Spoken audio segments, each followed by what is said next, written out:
This is the best Do you hear me? of the Paul Finebaum Show podcast. And I expect a couple of those phone calls today. Hi, hello, Peter Burns sitting in for Mr. Paul Finebaum. 855-242-PAUL is the number, and the phone lines are already locked and loaded, coming off the heels of an incredible weekend. Spring games, could you taste the football? Or you struggle a little bit on Monday. It happens. Case of the Mondays here for Paul, because you're hanging out with me. You can hit me up on Twitter at Peter Burns ESPN. Let's get into the headlines. And we start down in Athens. Yes, Georgia, Kirby Smart, making G-Day great again. Feeling a little bit more like a spring scrimmage. Oh, my goodness, here we go. Justin Fields, a new starter in Athens? Relax, people, but we will discuss that. Matt in Gainesville is already in here, wants to talk about it. Nick Saban, where things stand in Alabama quarterback battle after spring game.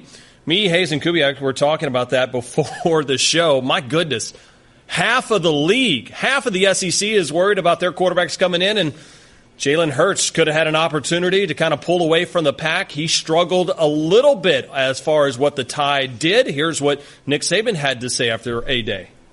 I was not disappointed in the way Jalen played. I think, we've got some guys that can rush a little bit, and I think that even though we were rushing four guys most of the time, there was way too much pressure in the pocket for the quarterback to be able to operate like we'd like. I think Jalen made some good plays in the game and made some good throws.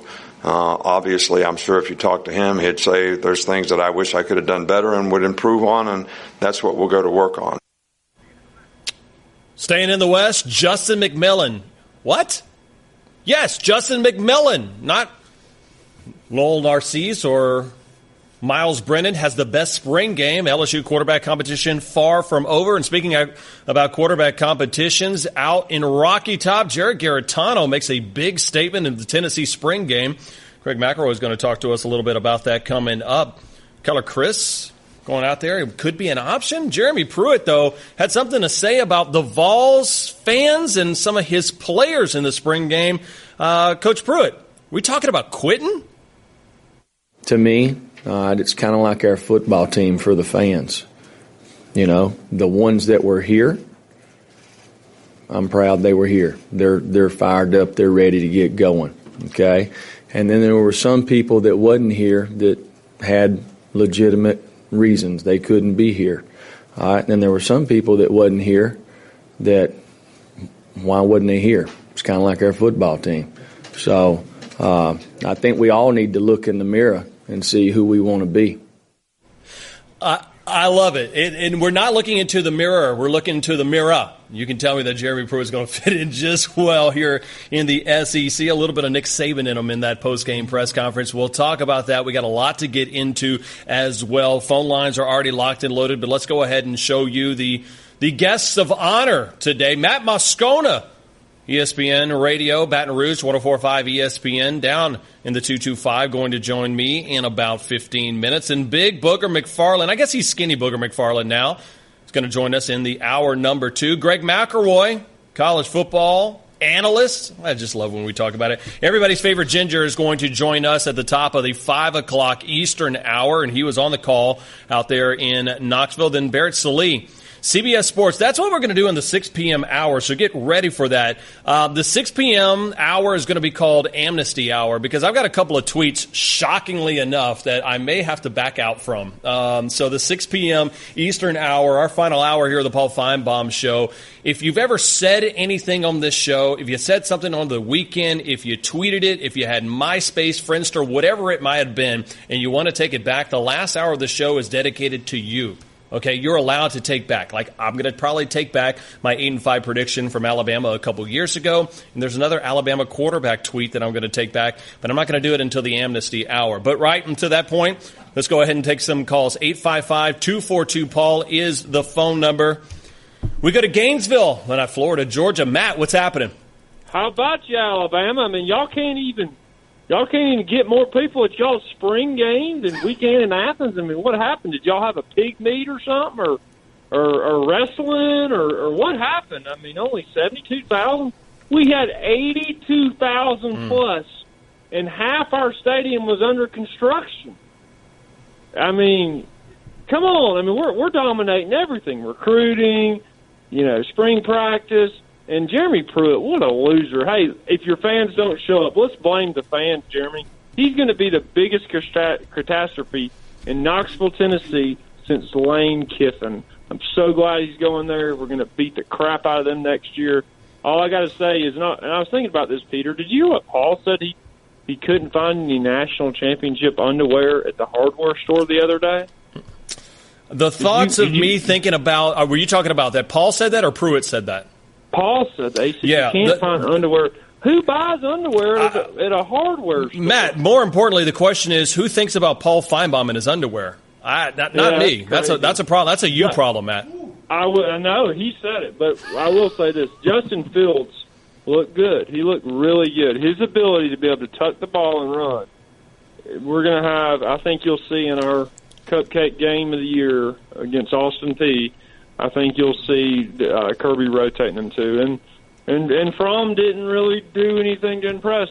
But I think we're going to have some controversy. I think Fromm's got the job, but I do think I want to hear all them Alabama fans. I mean, could they not get any more people? And I got a challenge. I respect Larry, I respect Jim, I respect Rich. I don't like that squirrel guy. I want a phone feud with him.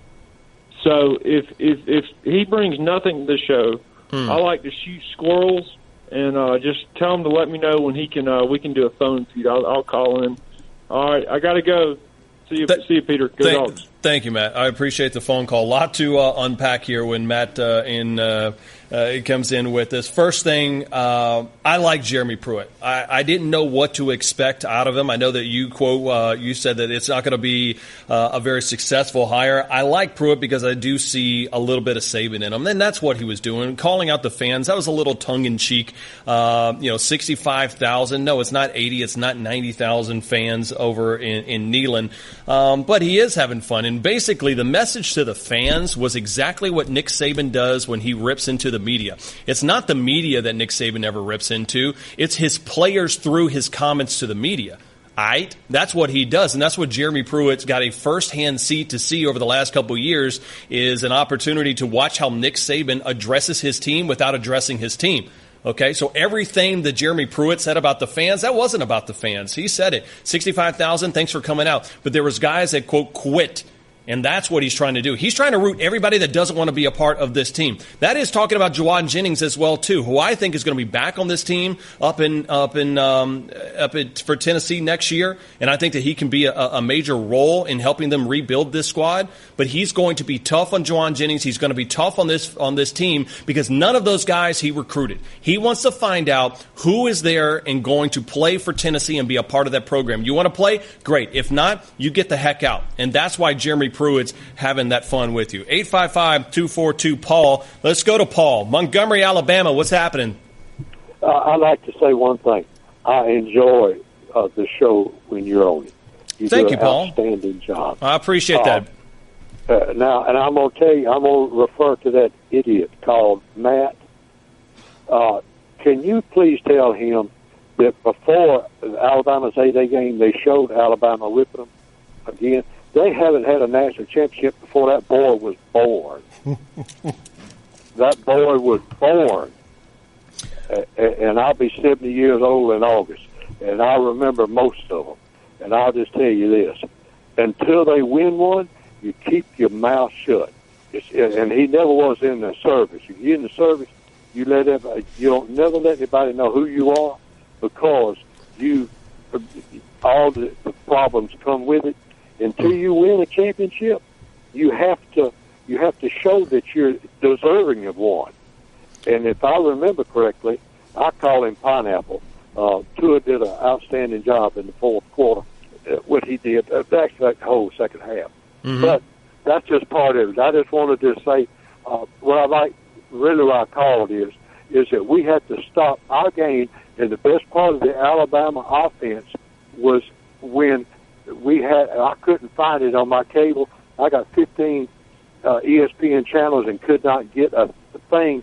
At 4 o'clock Sunday morning, I watched the end of the game, and it was outstanding. Paul, I will tell you this. I would much rather have a trophy celebration than about 8,000 more fans in the stadium. And listen, I know Georgia fans are filled the same exact way that are watching and listening here to the Paul Finebaum show. So, yes, Matt was bragging about having 80,000 fans and the stadium being under construction, and that's fantastic. Guess what? Alabama fans said, I don't care. We could have had 0 people show up at A-Day game, and guess what? We got a title, and titles fly forever. And that's just the way it is. If you want to go out that, hey, heavy is the head that wears the crown. You're going to have to be at it. 855-242-PAUL. If you can't get in, hit me up on Twitter at Peter Burns, ESPN. More of the quarterback battles that went down. We'll talk to Matt Moscona down in Baton Rouge. What does Ed Ogeron think of his squad after spring game? We'll tell you next on the Paul Finebaum Show. You're listening to the Paul Finebaum Show podcast. All right, well, welcome everybody back into the Paul Finebaum Show. Peter Burns sitting in for Mr. Finebaum. Hit me up on Twitter at Peter Burns, ESPN, a man who joined me earlier on the day. I just couldn't hear enough from you, Matt Moscona, as you were with me over my SiriusXM radio show on SEC this morning, hashtag branding. And what have we learned in the last 6 hours? Is Baton Rouge, have they figured out who in the heck's going to be the quarterback after this weekend? After you and I hung up this morning, true story. So after you and I hung up this morning, I had to go meet a client at Coffee Call in Baton Rouge. Oh, my favorite beignets. You get $8 and you get 7 pounds of food. I love it. And it's even better at like 2 a.m. But so I'm meeting a client at Coffee Call. I walk in, I sit down, and there's 2 older gentlemen having coffee and beignets, and we overhear they're talking about the baseball team and how they're terrible and how LSU football doesn't have a quarterback. So I don't think much has changed between when you and I spoke this morning and now. Who would have thought that the most exciting thing in Baton Rouge right now would be Will Wade's basketball team? And I'm being God honest truth, because when I was down there in the 225 a couple of days ago, there was a lot of people talking about it. Like I still think that LSU football could do some things, especially with the depth, and this defensive line was great. But people are saying right now, after getting swept by South Carolina baseball in the spring game, they are talking about Will Wade's basketball, which I think is fantastic. But let's go back into football for a second.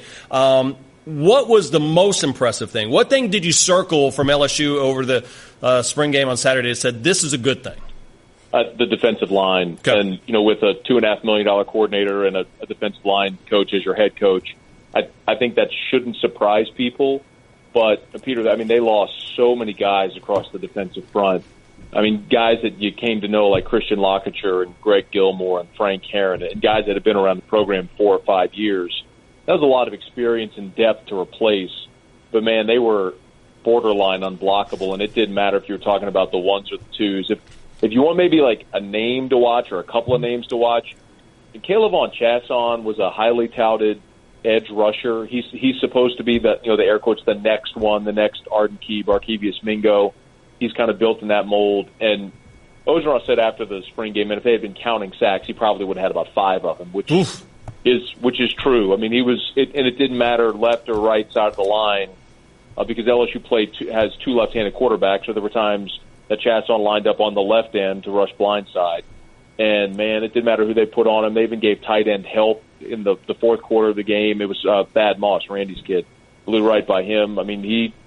He was salty, man. Like that's the guy you can tell he's next in the lineage of great pass rushers. But the whole defensive line was really good. Yeah, you look at Chad Lavallee, you go back and look at Booger McFarland, Marcus Spears. LSU has had those defensive players, but really there wasn't that guy. Maybe really the last 2 years outside of Arden Key was really kind of a roller coaster ride. Okay. What in the world's going on at quarterback? Because we started looking at this saying, hey, it's a 2-horse race, Lowell Narcisse, Miles Brennan, and all of a sudden Justin McMillan, who's been there for it seems like 8 years but hasn't got a sniff, ended up impressing Ed Ogeron the most? Yeah, so a lot of people don't know him, Peter. He was a 2-time state champ in Texas. He's a lefty as well. He's just a smaller guy with not a big arm, but he functions really well within the offense. I would say the problem is twofold. Number one, Peter, literally first play of the game. And, Steve Ensminger could be the most brilliant play caller ever. He could really struggle. But, the very first play of the game, they set up a wide receiver screen to Jonathan Giles. That's the Texas Tech transfer. Yeah. And McMillan ran first offense with the first team. First play, he airmails the screen. It's it doesn't matter what you call if you can't complete that pass. So there's like McMillan had his bright spots, but he also completed less than half of his passes. So if you're going to be an offense that tries to be balanced and uses the passing game as an extension of the running game, as you always hear, you've got to complete those passes, and it just wasn't good enough. Now, it doesn't have to be good enough today. It has to be good enough in September, so they've got time. But I really think Ed would, and the whole staff and fan bases and the extension of the whole program would have liked a little more clarity coming out of Saturday. The one thing that's clear is that just like talent alone, arm strength, ability to make plays, Miles Brennan is that guy. It's just he also threw a pick, and he threw a pick in every game he played in last year. And they just got to refine him, man. It's just, are they willing to go through those growing pains with a young quarterback? All right, Matt, how do you refine that? I mean, Brennan, listen, there's no doubt. I looked in Ed Ogeron's eyes a couple of days ago when I was down in Baton Rouge, and he says, we're going to pass the ball. He said it in much more convincing Cajun accent. But what is just not, quote unquote, clicking? Because you and I both know in these spring games, these games are set up for the offense to look great, right? I mean, you can just go out there and Ed Ogeron can talk about his defense and say, guys, here's the deal. We're not going to run a blitz. This is going to be set up, and I want to have a great storyline coming out of the spring. What's that one thing that Miles is not doing that can go ahead and supplant him as a starter in fall? Yeah. Okay, so two things. One, you're right about spring games typically, but to Ed's credit, he didn't set that up. He went ones on ones, twos on twos, and the defense was clearly far ahead of the offense. He could have manipulated it with his first offense against his second defense or against walk-ons to make it look good, but he did, to his credit. And what could Brennan do? I put it to you this way, Peter. It's what Kirby did 2 years ago with Eason.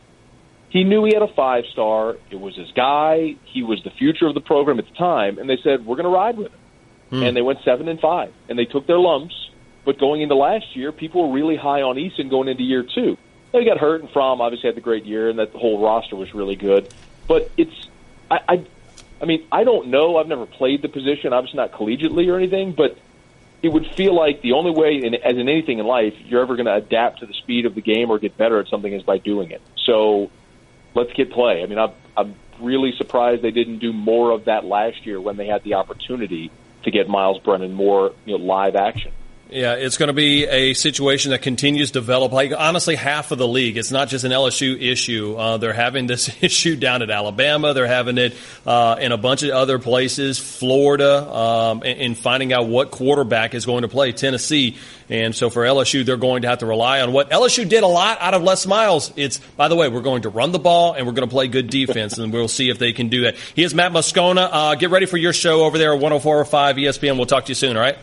You got it, Peter. Thanks, man. There it is. Matt Moscona joining us. All right, quick commercial break. We got full phone lines. Pete, Matt, Joe, Mickey, Homer. We're going to get to your phone calls coming up next. You can't get in. Hit me up on Twitter at Peter Burns ESPN. It's Peter Burns in for Paul Finebaum. You're listening to the Paul Finebaum Show podcast. You're not worth a flip.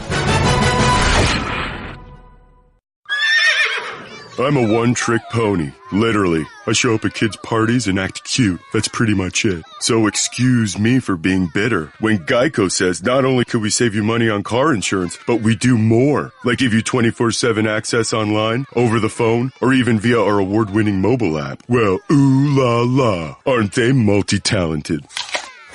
Hey, I said organic carrots. Geico. Expect great savings and a whole lot more. All right, welcome everybody back into the Paul Finebaum Show. Peter Burns sitting in for Mr. Finebaum. At Peter Burns ESPN is where you can find me. Let's get into phone calls. Harvest, Alabama. Pete, what's happening? Hey, Peter, how you doing today? I'm doing good. Real quick before your comment, are you a Leonard Skinner fan? Oh, well, I've listened to Leonard quite often. Yes, I have. And I want a couple of 2 or 3 things I wanted to talk about.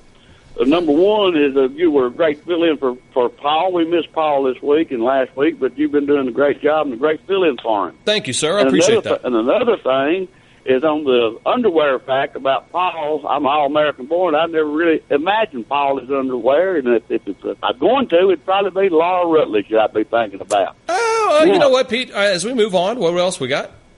Yeah, and now down to the Jalen Hurts issue down there at Alabama. I want to know what y'all's opinion would be on maybe trying Jalen at a defensive back or something where he can learn how to check off on his receivers better. The 8A game that I watched this weekend was just a repeat of most of his season. He'd drop back, Couldn't find anybody open. He might once out of 5 or 6 times run 30 yards down the field, but it was usually out of bounds and nothing. And then the interceptions. So what's y'all's opinion on maybe trying with another position, maybe on defense for a year and then let him go back to quarterbacking? Pete, thank you for the phone call. Please don't ever think about Paul Finebaum in underwear again. I'd appreciate that. I will say this. Jalen Hurts is not playing another position. He's not playing another position at Alabama. He's not playing another position in college football. He's going to be – and it may be a situation where it's stubborn. Listen, I think Tim Tebow was stubborn, not trying to play tight end or a different position in the NFL. And guess what? That was Tim's way, and he was going to do it. Can Jalen Hurts play quarterback? Absolutely. There's 100 different schools that would take him right here, right now, and he'd be the no-doubt starter. I wanted Jalen Hurts to succeed on this weekend. I wanted him to have a monster weekend. This was set up. And, yes, you are going up against one of the best defenses in the country, but this was your opportunity, right? No Tua. This was your chance to stand out. And yet again, for the third straight year, it was difficulty making a read. It was difficulty going through the progressions. It was difficulty in seeing there that, hey, I've got a guy wide open, a little bit deep, and I couldn't make that throw. Now, Nick Saban loves the fact that he doesn't turn the ball over, and I love that about Jalen Hurts. I don't think he's a mouthy guy. I think he's been a leader for this team, and one of the reasons why Alabama has played for national championships is because of Jalen Hurts. But at some point, you have to take that next step, right? Like Georgia football said, we had to take that next step with Mark Richt. We're right here. We have to take that next step, and they unleashed a monster with Kirby Smart. They are playing fantastic football with Jalen Hurts. I'm just worried now after what I thought I was going to see on Saturday, where it was probably scripted for him to succeed, and he didn't take that next step. That's going to be a major issue for him going forward. 855-242-PAUL is the phone number. Let's go out to Georgia. Thomas and Mickey, thanks for joining Peter Burns in for Paul. What's up? Hey, Peter, how you doing? Good to hear from you. Good to hear from you, sir. Who would have thought that Tua would have won the starting position at quarterback for Alabama without taking a snap from center Saturday? Mickey, it's funny, as I thought about that earlier, it's kind of like golfers when they play in the British Open. If they finish the round early and all of a sudden the weather blows in, they can just sit back and watch the field not make birdies but make bogeys. And I've kind of felt like that was the situation with Tua. Like Tua's second and 26th throw leading the tie to a national championship. He's in at the clubhouse right now, and it was on Jalen to make a run, and Jalen made bogeys on Saturday and not birdies. And if you noticed, it wasn't just he didn't just have trouble with the deep routes. There were times the underneath pass across the middle, the little drag routes there, he threw 3 of those at receivers' feet with no pressure coming from anybody on defense. He couldn't deliver. I don't know. I really believe Tua's going to be the starter when all is said and done. The one thing that I got out of spring practice I was really glad to see, we hit, 4 out of 5 field goals or maybe 5 out of 6? I really was all smiles on that one. The fact that you did it, Bullivus, Joseph Bullivus is the new. How about that? Bullivus, unbelievable, 48, 49-yarder, 35, 33, 26. Alabama has a kicker? We talking about a kicker in Tuscaloosa? Forget the quarterback position. I imagine Nick Saban's got to be excited about that. Like, Nick Saban doesn't have a problem with the quarterback position. He can play for national championships with probably me. My goodness, he won a ring with Greg McElroy, our favorite ginger game manager, playing quarterback. Love you, Greg. That'll get back to you. But now that he has a kicker, I guarantee you Nick Saban's more excited about the kicker position than he is the quarterback position right now. I agree wholeheartedly with you. After watching, I don't know how many spring games you watched, but all of those schools where the quarterback competition is intact, who impressed you most battling for quarterbacks? The Fields kid at Georgia I thought was just phenomenal Saturday. And I'm a big Alabama fan, but Georgia's really got their situation there with him and Prom. And there may be a dilemma down the road in another year or so. Mickey, thank you for the phone call, and I think you're right. There is going to be a dilemma down the road. Is a dilemma in fall? Absolutely not. Jake Fromm is the undeniable leader of that Bulldog squad. Now, if it ever gets to the point where they maybe need to kind of switch it up and Fromm regresses, which I don't think he's going to do, then, yeah, you might see Fields play. And I think Fields will take some snaps for Georgia football, but I don't find that to be a controversy because when I walked into that locker room in Athens, there was one undeniable leader. That's Jake Fromm. The whole team revolves around him. Jake Fromm is the undeniable leader of that football team. Justin Fields reminds me of a young Labrador. You know when you get a young Labrador puppy and they're all over, they've got tons of energy, they have a great time. It's like me when I host Finebaum, right? We have no idea what we're doing, but we're going to have fun doing it, and we just have this stupid look on our face the entire time. That's what Justin Fields is, because he'll throw a screen pass 178 miles an hour, right? Once he learns how to dial that in and once it slows down for him, he's going to be fantastic. I really thought Keaton Thompson impressed me. No Fitzpatrick because Nick Fitzgerald playing at Mississippi State. He had an opportunity to kind of show me something, and I was impressed that he can throw the ball a little bit better than I expected. We saw glimpses of it last year in spring, or in last year at the end of the season, but I was impressed with that. To the 210 we go, San Antonio, Texas. Matt, thanks for joining Peter Burns. What's up? You're welcome. What's up, Burns? What's happening? I want happening? to talk about Jimbo Fisher, what he had to say about the quarterback position. I kind of agree with Jimbo 100% what he had to say. I think whoever can beat the defense with their mind and step up as a leader and do that, I think will win the quarterback battle going on in College Station. Whether that's Kellen Mond or that's Nick Starkel, I think we'll actually win the quarterback battle. But I like what I saw in this spring football game. I mean, Nick Starkel came out on fire, but I like what I saw with Kellen Mond. Nothing fazed him in the second half. He came out, he played really good, and he actually led a drive where he won the game in spring football. You know, Matt, it's funny how different programs look at quarterback competition, right? Like in A&M, and I think you're right. Like with A&M, people are like, competition's great. Right, we're all of a sudden, you know, we've got two distinct different quarterbacks in Starkel and Mond going after each other, and somebody's going to win. Why do people believe that competition is good at some schools and not for others? It's just an intriguing kind of, you know, maybe a rhetorical question. I would agree with you on that. And another thing I wanted to bring up was a year ago, people were bashing Mond, saying, "Oh, he's just a bad quarterback," but he came out on fire as well in this spring game. Maybe not at first, but in the second half, he came out on fire. At the end of the well, here's the other thing, Matt, and thank you for the phone call. And listen, it's not to be cliche. Jimbo Fisher says, "Hey, you know, we're looking for leadership. Whoever's going to step up is going to step up." Right? I mean, that's just common sense. But the thing is, you have to also take a look. Is that you may have had Starkel playing with the ones going up against the one defense. You may have had Mond playing with the twos going against the two defense, and that may be a big change as far as an opportunity. I mean, that's one thing I will give Ed Ogeron credit for down in Baton Rouge, is that he was going to give equal snaps with the ones to all three of his quarterbacks and not kind of handicap it. And that's a credit to Nick Saban as well, too. He didn't handicap Jalen Hurts and say, I want Hurts to look good, so let's not send the defense after him. Let's make it easy. No. This defense is what he's going to see. Nick Saban's not going to script that for anybody. And they really, truly are using the – don't tell me that spring games don't matter. A lot of people will come in here and say, the spring games don't really matter. That's a load of crap. Spring games matter a lot because you do have this competition, and a lot of these kids have never played in front of crowds like this. When you get 50, 60,000 fans, something that the Pac-12 can't do, something the Big 12 very rarely does, Big 10, Michigan canceled their game, my goodness, right? And so these kids have an opportunity to play in front of these big crowds, and sooner or later when the lights come on, you're going to find out who's ready to play. Columbus, Georgia, Darryl, what's happening?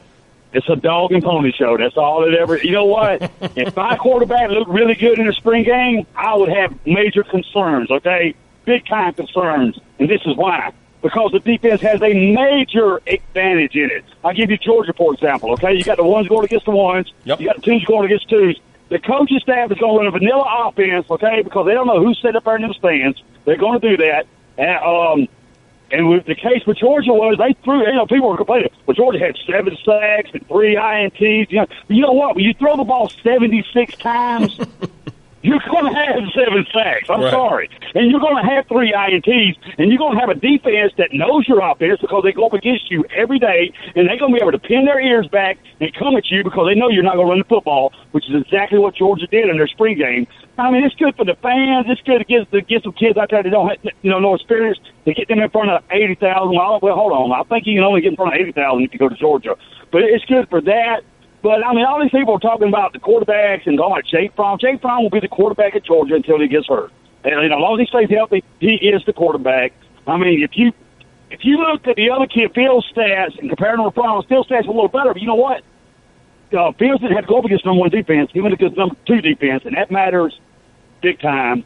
But you know, I think, I don't know about you, Peter, but I think competition is a great thing. I mean, I think that defines success. That's how you get there. I think Nick Saban would say that. I mean, you want competition in practice every day at every position, and nobody's guaranteed anything. You can lose your position if you don't come out and bring it every day in practice. And I think, you know, that carries right into how you play in the game, and I think that matters big time. You know what? Let me say this before I get out of here. Okay, we're number 1 in the SEC channel, right? Yep. Okay, we're number 1 in recruiting, yes. Okay, we were number 1 in the SEC for the amount of people that showed up or attendance. I mean, you see a lot of number 1 starting to come this way. Kirby Smart just taking over. There's a new sheriff in town. See you, Peter. Daryl, always one of the reasons why he has a hotline number, because he's awfully good at what he does. You can hit me up on Twitter. Quick commercial break. We'll get into Clay, Ron, LB, Joe, Louis, Shannon. Get your phone calls coming up next. Peter Burns in for Mr. Paul Finebaum. You're listening to the Paul Finebaum Show podcast. Welcome back into the Paul Finebaum Show. Peter Burns, hi, hello. Here I am if you're watching on television. If not, just go ahead and open the ESPN app. Check it out. 855-242-PAUL is the phone number. You can't get in because we got full phone lines. Reacting to spring games. You can hit me up on Twitter at Peter Burns ESPN. Highland Beach, Florida. What's up, Ron? Hey, Peter. What's up, Ron? Okay, Peter. Just wanted to call in. I'm a big Big Ten fan, of course, naturally from the University of Michigan. Yes, sir. But I want to tell you that I think you do a fantastic job for filling in for Paul Finebaum, because I actually like you better than Paul. But I think you and Laura Rutledge would make a great combination to be on a show together. Ron, I appreciate that. Laura is extremely talented, and we are still nowhere close to as talented as Mr. Paul Finebaum. But thank you very much. I appreciate that. But, yeah, I just think it's great. I think you do a fantastic job. Thanks, Ron. You got something Yeah, you got something for me?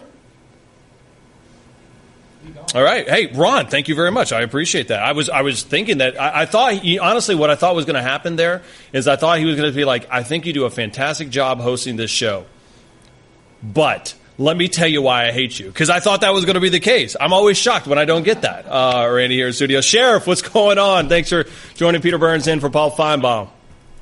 Peter, how you doing, man? Sheriff, I'm good, man. We're talking SEC football on a Monday. It's a damn fine day to be alive.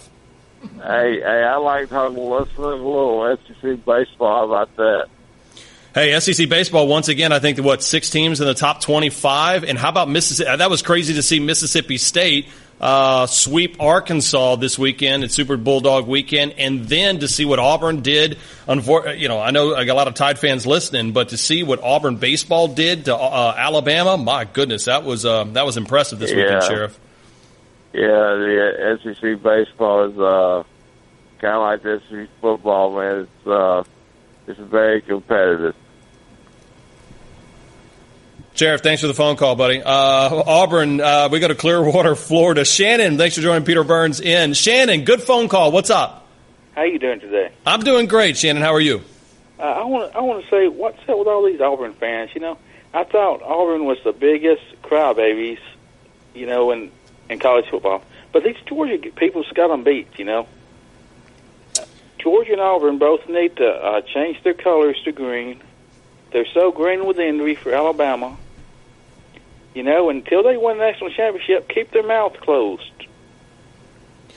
Shannon, you know what's funny? Shannon, I don't hate that. I don't hate that Auburn and Georgia are running their mouth and they want to be at it, right? Like, I would have more of an issue if Auburn Tiger fans just shut up and didn't say anything, right? That means you're quitting. There's no quitting. I mean, that may happen in other conferences, but that doesn't. I mean, you wake up as an Auburn Tiger every single morning, you're wondering, hey, how can I beat Alabama, right? And guess what? Oh, by the way, they did win the West last year. I didn't see Alabama in Atlanta. Now, they got the last laugh. I get it. But the same thing, Shannon, in Georgia Bulldogs, you have to believe it, right? If you build it, they will come. That's what Georgia fans are feeling with Kirby Smart. I got no problem with Georgia fans running their mouth right now as long as they're willing for a backyard brawl, and that's what they gave Alabama in the national championship game. Yep. But until they knock off Alabama, just keep their mouth closed. Listen, I will say this, Shannon. You are correct in this point. You, at any point of a conversation, if you're an Alabama fan and you don't like an Auburn fan running their mouth, or you don't like a Georgia fan running their mouth, you can say one word, maybe two: scoreboard. Right? That's all. You can shut down every single thing. You can shut down every conversation by saying scoreboard. And guess what? If you're an Auburn fan and Georgia fan, keep bumping your gums. Keep bumping your gums, because guess what?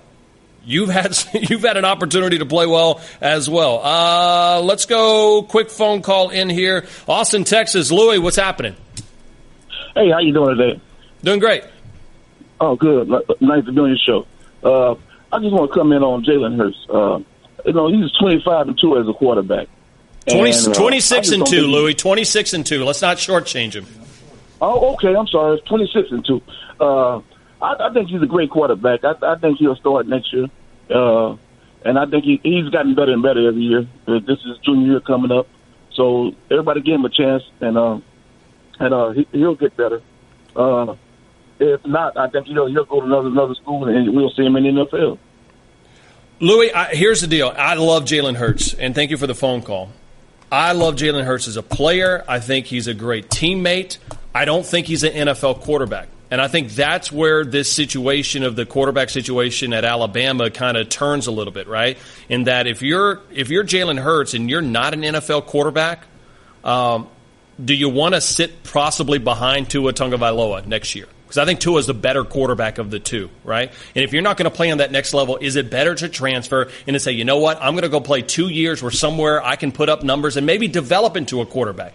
But you can't really develop if you're on the bench. That doesn't happen, all right? And so maybe this is a situation where down the road, I thought Jalen was going to take that next step. I thought Jalen was going to dominate the A-Day game and it'd be more of a competition. After seeing what I saw in Tuscaloosa, I'm not sure for that to be the case. And if that's going to be the situation, if Jalen decides to transfer, he can sit out a year, he can hit the pause button, he can learn an offense, and then he's got 2 more years to dominate because 100 different schools would take Jalen Hurts, including Alabama right now. They don't want him to transfer. You're listening to the Paul Finebaum Show podcast. Put a little cherry on the top. This is the best Do you hear me? of the Paul Finebaum Show podcast. All right, welcome back into another hour of the Paul Finebaum Show. Peter Burns sitting in for Mr. Finebaum on a busy weekend. Everybody's a little antsy. Everybody's all pented up, like all this energy and aggression today. You guys have been great. I love it. The great energy on the show so far.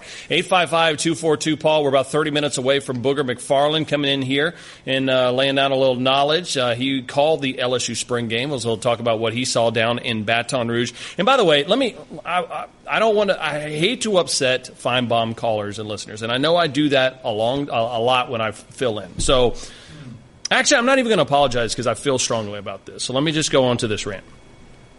I don't care that UCF hung a banner, gave out the rings, nor should you care.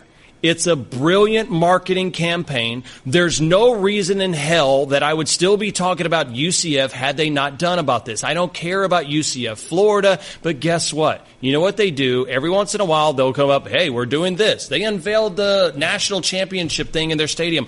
Who cares? Let them do it. We all know it's not the real national championship. Every time you say, well, UCF's not the real champion, guess what? They love it. That's why they're trying to trigger you. Don't fall for it. You're too smart as sports fans to fall for the little brilliant little bitty marketing ploy that UCF has. This is what they have to unveil rings, right? To unveil banners, to do championship parades, because no one's talking about UCF outside of the Central Florida, okay? No one's really talking about it. I love Shaquem Griffin. I love him. I love that Scott Frost and the job that he did there. I love that the athletic department went all in for this team, because guess what? We're not ever going to see it again. Preach, brother, preach. So allow them to have their little 2 minutes of fame. Don't be petty. Just allow it. Just pat them on the head. Say, congratulations, enjoy your ring. We know where the real trophy is. There's only one trophy that resides right now in Tuscaloosa. And it could have been sitting there housed in Athens. Either way, it was going to an SEC squad. So allow them to have their little fun moment, okay? All right, I'm done preaching. 855-242-PAUL. Phone numbers. Let's where are we going to head here right now? Let's go to Birmingham. I was just down there for the SEC Women's Golf Tournament, which was awesome. Congratulations to Arkansas Women's Golf for taking home the title. LB, what's going on? Hey, what's going on, man? What's happening, LB? Hey, good to talk to you. I just want to first say, great to be on your show. Hadn't been on in a while, but my first comment is directed to, I think his name was Lou. He made the comment that Jalen Hurts would not only start but be an NFL guy. Apparently, Lou didn't watch football and wasn't paying attention all year and didn't quite get it. That a guy who just have not improved from what he once was after the USC game. And I think he didn't lose that game. He didn't lose the starting position on Saturday like a lot of people think he did. I think he lost that position really after the Auburn game, going into the Clemson game, and definitely in the first half of Georgia. And Tua pretty much won that job at that point. Anybody who thinks that Tua should be put on the bench because Jalen is 26-2 are their mind. Because last time I checked, coaches coach to win games, but championship is what it's all about. If that's not the case, then Mark Richt would still be where he was. But other than that, I got a question for you. Do you think Ben Davis is going to crack Alabama's rotation now? I saw him in the spring game. He looked pretty good as far as his measurement and looking at it. He looked about as imposing as Dylan Moses did. And I just want to get your opinion on, do you think he'll have an opportunity to get in the rotation with the linebackers? And the last thing I want to say is to the Georgia fans, keep on having the big crowds and whatnot, but for the guys who said they're winning everything, they're taking over. Last time I checked, we're not just winning championships. We beat y'all 2 times in the Georgia Dome. Well, once in the Mercedes-Benz Dome and Georgia Dome, then we beat you down in Athens in the head with the blackout. So I think we're way up on you on that one. So I'm going to hang up and listen. Like I said, enjoy the show. I just want to know about Ben Davis. LB, thank you for the phone call. I will say this. There is a question of concern, just like it was last year, is the linebacker depth at Alabama. Listen, actually, Alabama had a ton of linebacker depth last year. It's just every single linebacker got injured, right? It was just crazy how that came down. And guess what? That's why it'll probably go down as Nick Saban's greatest coaching job he's ever had in the history of maybe college football, is to make the championship with the depleted linebacker core and still pulling the quarterback situation in the second half and putting Tua in there. As far as Davis, yeah, I think he's out of an opportunity to get into that rotation because they don't have the depth at middle linebacker this year. So I think that's important for him to have an opportunity to get a chance to play, and he will. I mean, here's the deal. At Alabama, if you're a good enough player, you're going to get snaps. I mean, that there's no doubt about that. So for them, Davis will get an opportunity to go ahead and play. As far as Tua, I think you're spot on.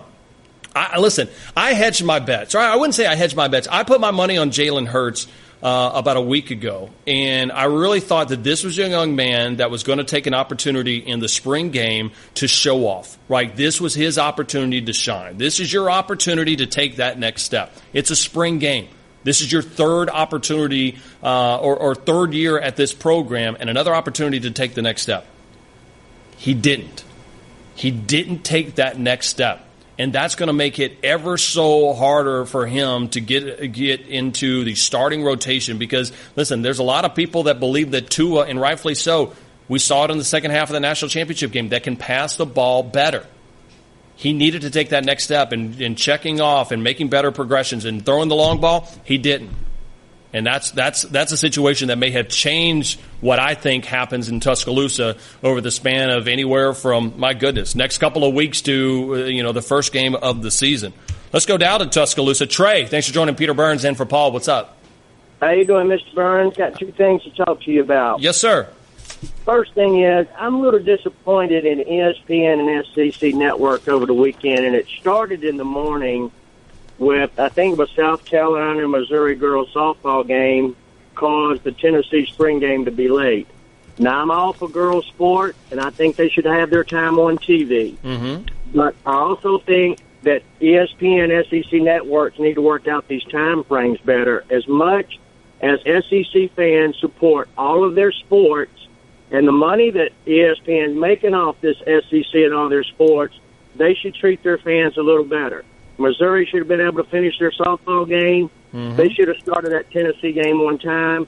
And they shouldn't have interrupted the Alabama game. They know all that's going on Saturday, and people look forward to that. So I was a little disappointed in the scheduling, the way they did things this weekend, and I don't want to take away from any of the girls' sports because I'm all for them.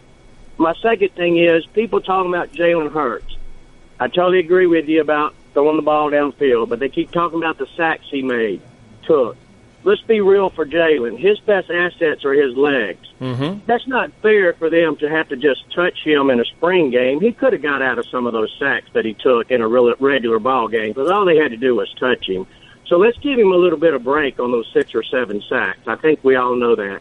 Y'all have a great week, and thank you for taking my phone call. Trey, thank you for the phone call. I'll address 2 different things. You are absolutely spot on when you talk about, listen, you can't judge the success of a spring game from a quarterback based on sacks. It's basically 2 below where you're playing touch football. Jalen Hurts, that's the reason why. He's got tree trunks. My goodness, his thighs are bigger than my waist, and that's what has made him such a successful quarterback in Tuscaloosa. So I agree with you. No one's concerned about Jalen Hurts and his, how he can escape the pocket. That is zero concern. The zero concern is, have teams found enough tape out of Jalen Hurts to say, you know what, I'm going to put 7 in the box. I'm going to try to start Damian Harris. I'm going to try to stop Najee Harris. I'm going to stop all those running backs. And, oh, by the way, because I'm not worried about Jalen Hurts throwing the ball deep. He can't do it. I can put bracketed one-on-one coverage, and it's not going to be an issue. So I'm not concerned about the number of sacks. I'm concerned about the completions past 10, 15 yards. As far as for the television windows, I'll tell you this. In working, I had no idea behind the scenes how hard it is to schedule television. And I know you came in here and said, well, you're shortchanging people. You have to realize the SEC network is not just Alabama. The SEC network is not just LSU or Mississippi State. It's 14 different schools. And, oh, by the way, it's every single conference. When I talk to, or every single sport, when I talk to softball coaches, hell, we just did the SEC Women's Golf Championship there. That has never been done. You know the reason why the SEC reigns supreme in almost every single sport is because coaches can go out there and say, you know what?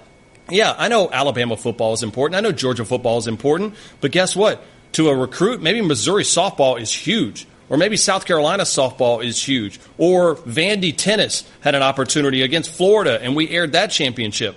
That, being able to go into a recruit's living room and said, hey, you can't do this at the Pac-12. You can't do this at the Big Ten. You can't do this at the ACC.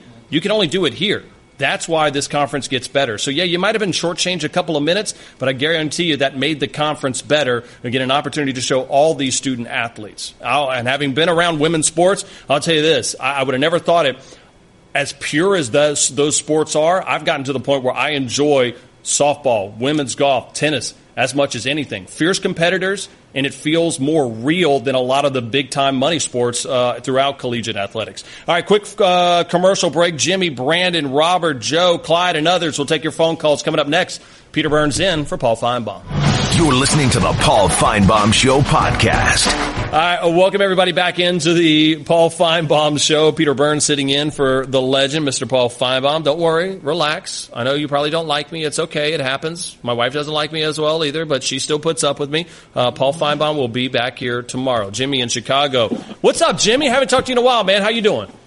Hey, I'm doing well. I just wanted to, review this spring game. And if I hear somebody else say that Jalen Hurts is 26-2 as a starter, I'm just going, good grief. Everybody in the Western world knows if they don't make a change at halftime, that's 25-3. I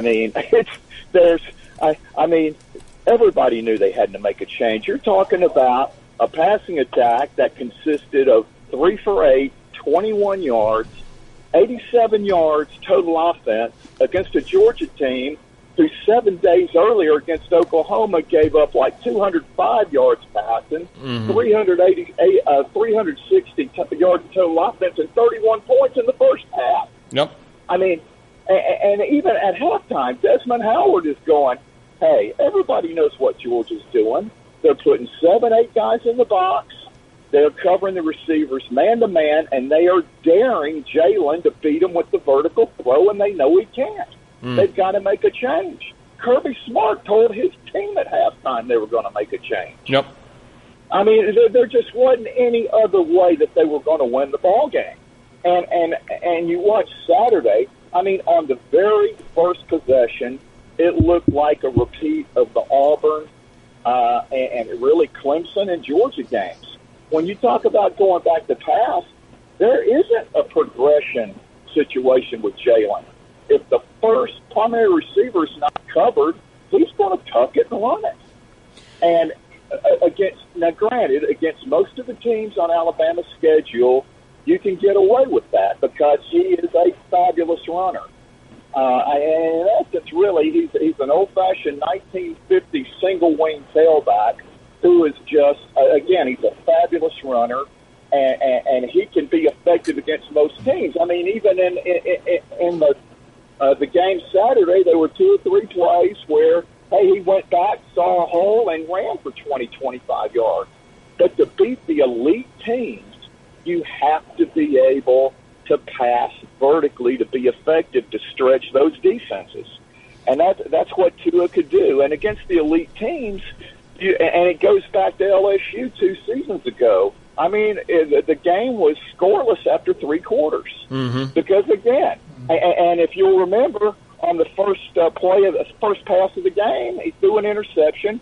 And at that point, you knew Alabama was going to play conservative anyway, and you knew after that, it's going to stay that way. And the defense was, outstanding. Then they scored, on a Jalen run to win 10-0.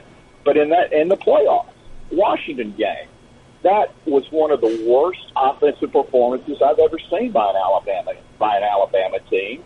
And then in the Clemson, and also if you'll remember, the game could have really been different had Washington not dropped that interception on the first play of the game.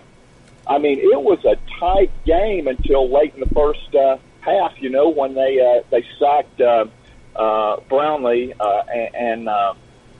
And scored, picked it up. Jimmy, Alabama's defense outscored, it seemed like about 15 different NCAA schools offensively. That's how good they were defensively at that point. I mean, I'm with you. I mean, this is not, I'm not burying Jalen Hurts because guess what? That young man was a leader on that team. He was fantastic. My biggest question is that if you're in the Alabama locker room right now, who do you feel like you can win more games with? Is it Jalen or is it Tua? And I think that if you ask that question, and I think they like Jalen, but at the same point, like if I'm going to host a show on SEC Network and I'm saying, hey, here's a big-time multi-million-dollar show, are you going to put me as the anchor? Are you going to put Dari Noka? I'm putting Dari Noka in there. He's better than me as an anchor. I have no problem with saying that. And that's where you're going to see that with Alabama football right now. Jalen, it's not so much is that what Jalen can't do, it's just he no longer provides the threat. You have to at least keep a defense honest. And I think that's what Tua can do if provided he gets healthy enough, which I think he will be in fall. Yeah, and Peter, in that Clemson championship game, the reason Alabama's defense was on the field 100 plays is because Alabama could not convert a third down in the second half. Yeah. Because, again, they could put everybody up on the line of scrimmage and squat on the short routes. And think about the Clemson game in the Sugar Bowl. I think everybody, because the score ended up being 24-6, everybody overlooked the fact that the offense just wasn't good. It was 10-6 halfway through the third quarter, and that's when they hit Bryant, and ball popped up in there, and Payne intercepted it. They went in for the score, and then on the first play after the kickoff, they got the pick six. All of a sudden, it's 24-6, and everybody thinks everything's just fine. Yeah. And then you have the Georgia performance in the first half. I mean, there's just nothing that needs to be said. But, everybody loves Jalen. I love Jalen. He's been a great quarterback for what he does best. He's been an exemplary representative for the university.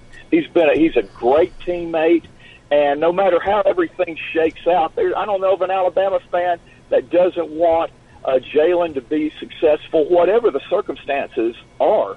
But when it comes to what really Saban wants in this offense, and at Galloway and Herb Street, we're talking about it on Saturday. When he had the 2 20, 25-yard runs, that is not what Saban wants to see. They want to see if you can make progressions right. and make that 20, 25-yard throw to stretch the defense. And Jimmy, and you're right. And thank you for the phone call. We're gonna roll in because one of the things too about it, Jimmy, is the fact that the one thing that they do like about Jalen though is that he doesn't turn the ball over, and that's one thing that is an absolute pet peeve of Nick Saban. Alabama, we go. Clyde, thanks for joining Peter Burns. What's up, Clyde? Ain't much to it, fellas. How you doing, bud? I'm great. All right, I want to talk about what Nick Saban said specifically. He was not disappointed in Jalen. And this is, I believe, why. I may be reading too much into it, and it's that he didn't expect anything from him. He didn't expect him to progress. He's watched him all season. He knows what he's not doing any better or any worse than he has since he's been there. That's why he's not disappointed. Clyde, listen, I think I don't buy that. I think in a way, Nick Saban, a couple different things. One, he said, I'm not disappointed in Jalen's comments, right, or his play. I think that's a little coach speak because I think that he is. I mean, I think Nick Saban wants to see every single one of his players take a next step because when a player doesn't develop under Nick Saban, that's a black eye on him and his staff of not being able to basically coach kids up. And so for him, I think Nick Saban would say he is a little bit disappointed because he wants Jalen Hurts to succeed. By no means is he sitting there going, hey, this is a lost cause. Like, he put Jalen Hurts in a situation to go ahead and make this a true battle in spring ball. And guess what? He didn't kind of take that opening. Jalen Hurts' dad talked about that not long ago. He says, you opened the door, Jalen. You opened the door for him for this to happen. And guess what? That door being open led to it playing in the second half and end up being still a national championship. So I disagree with a little bit. I think deep down, if you ask Nick Saban, he's disappointed. Not disappointed that Jalen is played bad. I think he's disappointed that his guys hasn't been able to develop into the quarterback that he hopes that he could be here for the Alabama Crimson Tide. All right, Booger McFarland coming up next. Going to talk to us about what he saw down at LSU on the call. Peter Burns in for Paul Finebaum. You're listening to the Paul Finebaum Show podcast. You're not worth a flip. Next, you're holding up the line, ma'am. What did you say?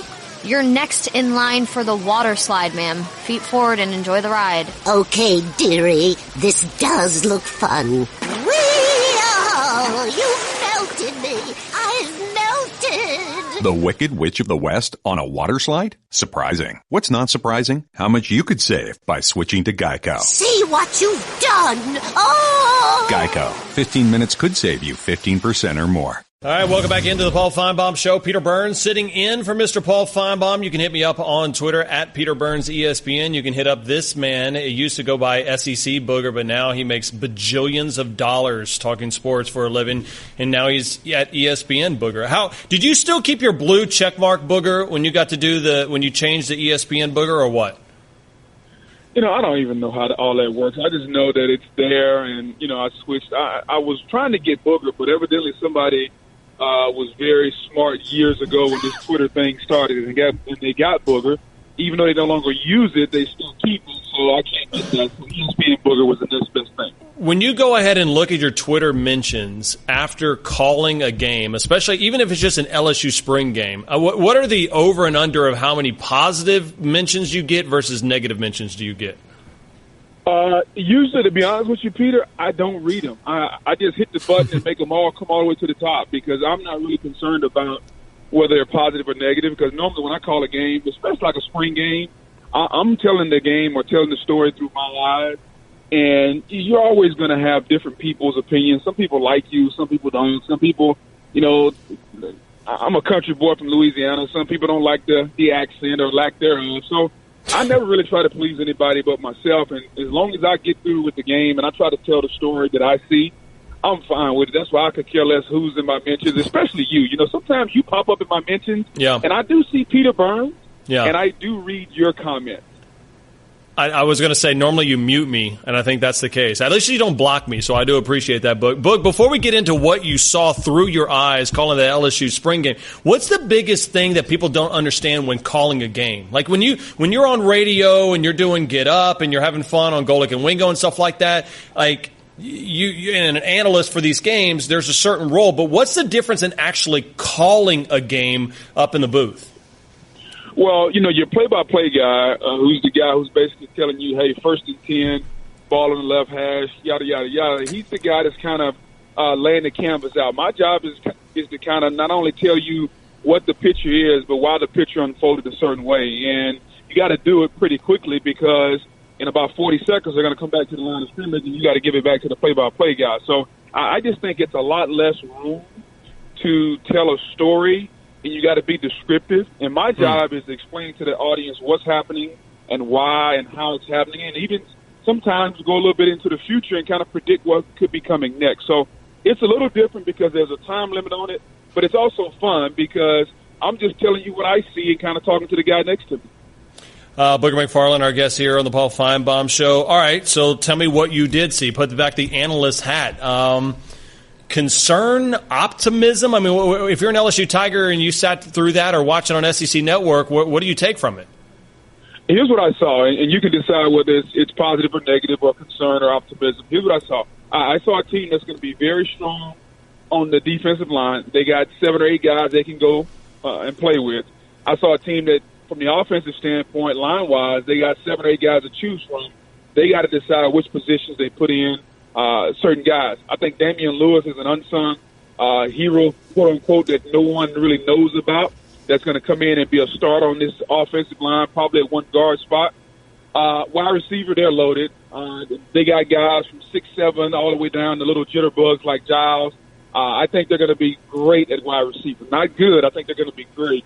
I think when you look at tailback, Clyde Edwards-Helaire is going to be the starter down there. I think the freshman that's coming in is probably going to get some playing time. Brissett is going to play a little bit. Leonard Fournette may get a little spot play. I think they'll be okay. A tailback, they can't get anybody hurt. Cornerback is a position where LSU normally has been really strong. I think that's going to be maybe a position of concern. Not necessarily a concern that you got to fret about, but they only have, like, Greedy Williams is the front line. They're going to need another corner over there. They move Manninelli from wide receiver to cornerback to kind of get some depth. They'll be okay there. The front seven on defense, when you talk about Devin White, Chase on at linebacker, like, the defense will be fine. I think the defense will be top 2 or 3 in the conference at worst. Now, the million-dollar question is at quarterback, which everyone in Baton Rouge has been saying for years. Here's what I saw. I came into the game thinking that Miles Brennan was the clear-cut number 1 quarterback. I left out of the game thinking that Justin McMillan might be the best quarterback. I don't know if he's the most consistent, but he might be the best. I think Lowell Narcisse is going to play, albeit in a Wildcats-type form. Like, he's a guy, he's explosive with the ball in his hands, doesn't really have a lot of passing acumen, but you got to get him on the field. I think it's going to be a 2-quarterback system. It wouldn't surprise me if McMillan or Brennan play, but I do think Narcisse is going to play. So now, if you're a fan, you listen to all that, you say, okay, it sounds like some good, some bad. Well, guess what? That's what you're going to get out of the spring. And I think I left LSU. I'll end on this. I went in there looking at that schedule, thinking about, it's going to be a long year for LSU. When I walked out of the stadium Saturday night, as an alumni, I felt really good about where they were. And here's why. Because they got a tough schedule, but they're built where you need to be built at, on the offensive and defensive line and in the front seven. So I think LSU can kind of feel optimistic, but they can't get anybody hurt at running back or in the secondary. Booger McFarland joining us. When you go ahead and look at it, and that was the reason why they hired Coach Orgeron, right, was because he was a recruiter and he can lock down the state of Louisiana. Would you argue that going back in revisionist history and looking back of kind of floating in the wind, the Les Miles situation back at, 2015, did that hurt last year's team as far as a year and a half down the road that they just missed on some recruiting, big-time position groups? No, I don't think Les Miles hurt that, that far down the road. Maybe in the 2016 class it hurt, or 2017, however you look at it. I think last year they just missed. Pat Surtain Jr. was a guy that he told LSU he was coming until the last minute, and he flipped and went to Alabama. And there's nothing you can do about that. That's just how it goes. And I think if you would have had another young corner coming in, they feel better about their position.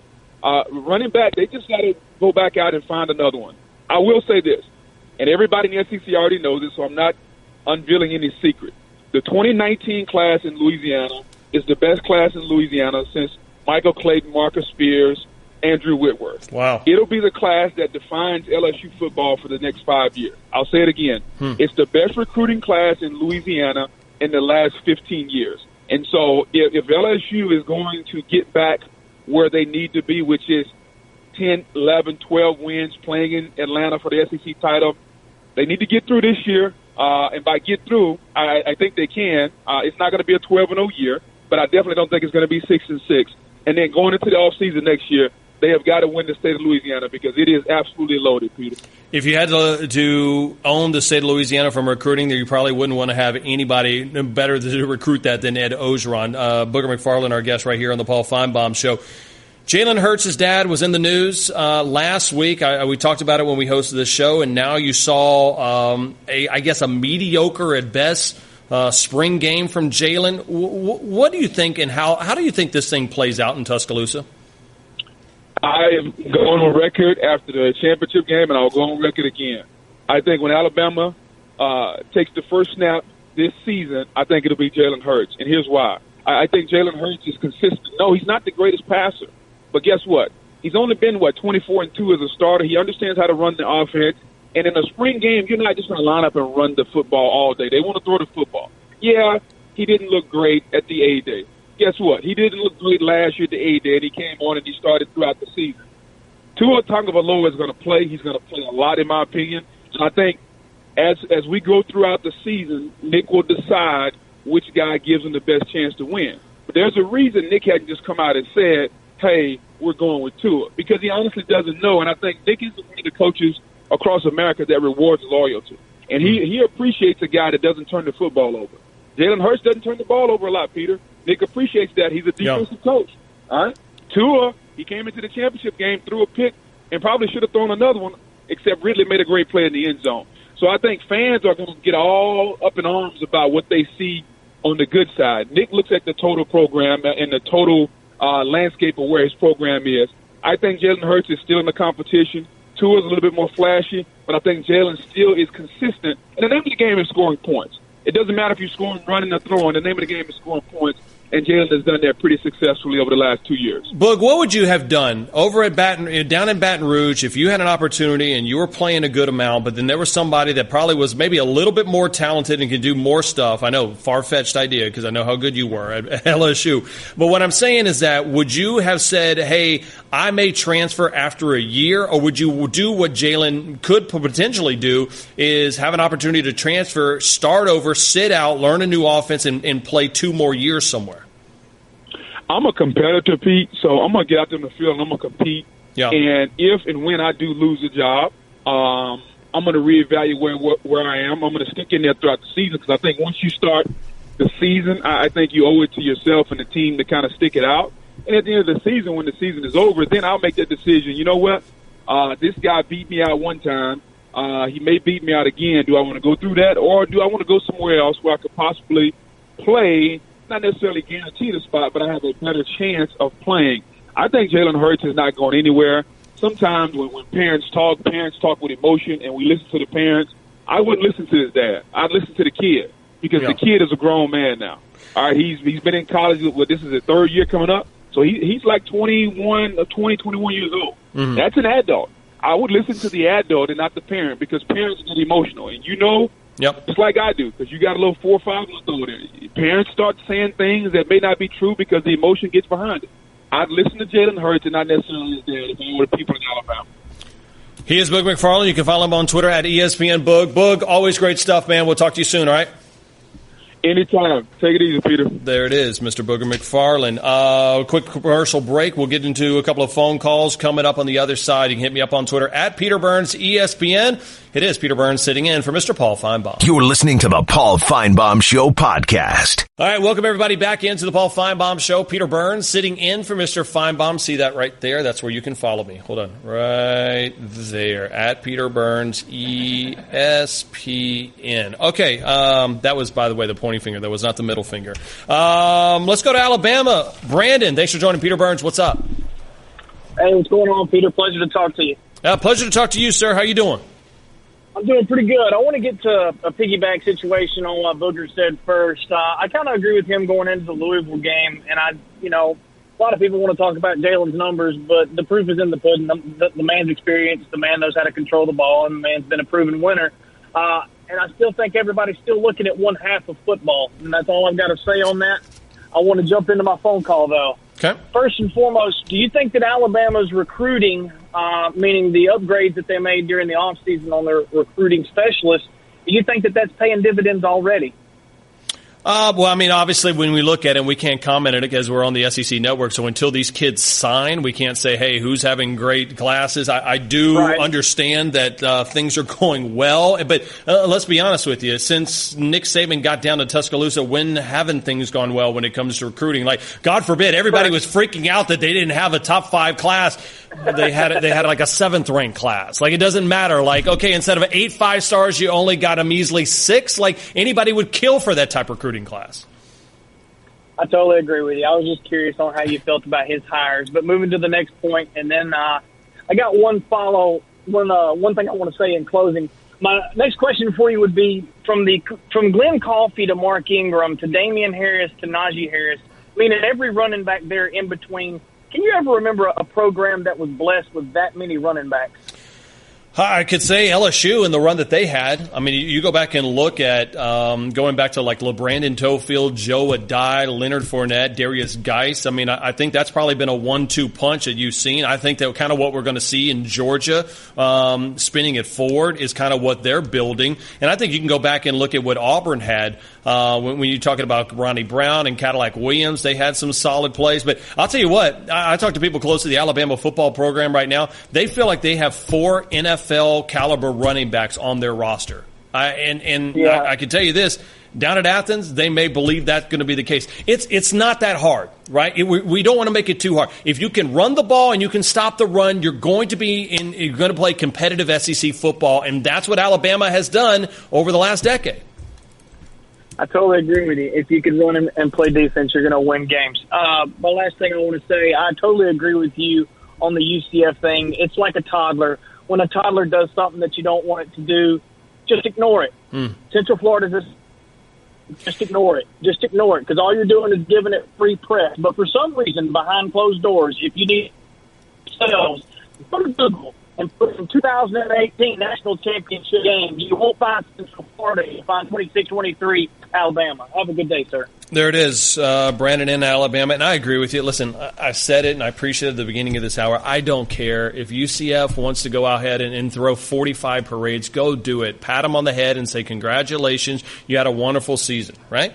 And it honestly, it just doesn't bother me that UCF does it. And if you want it to go away, if you're sick and tired of it, like he just said, like Brandon just talked about, it's a toddler. Stop even showing it any attention. In fact, you know what? New rule. Kubiak and Hayes, throw you on camera real quick. New rule right now. When I host this show, there is a new banned topic.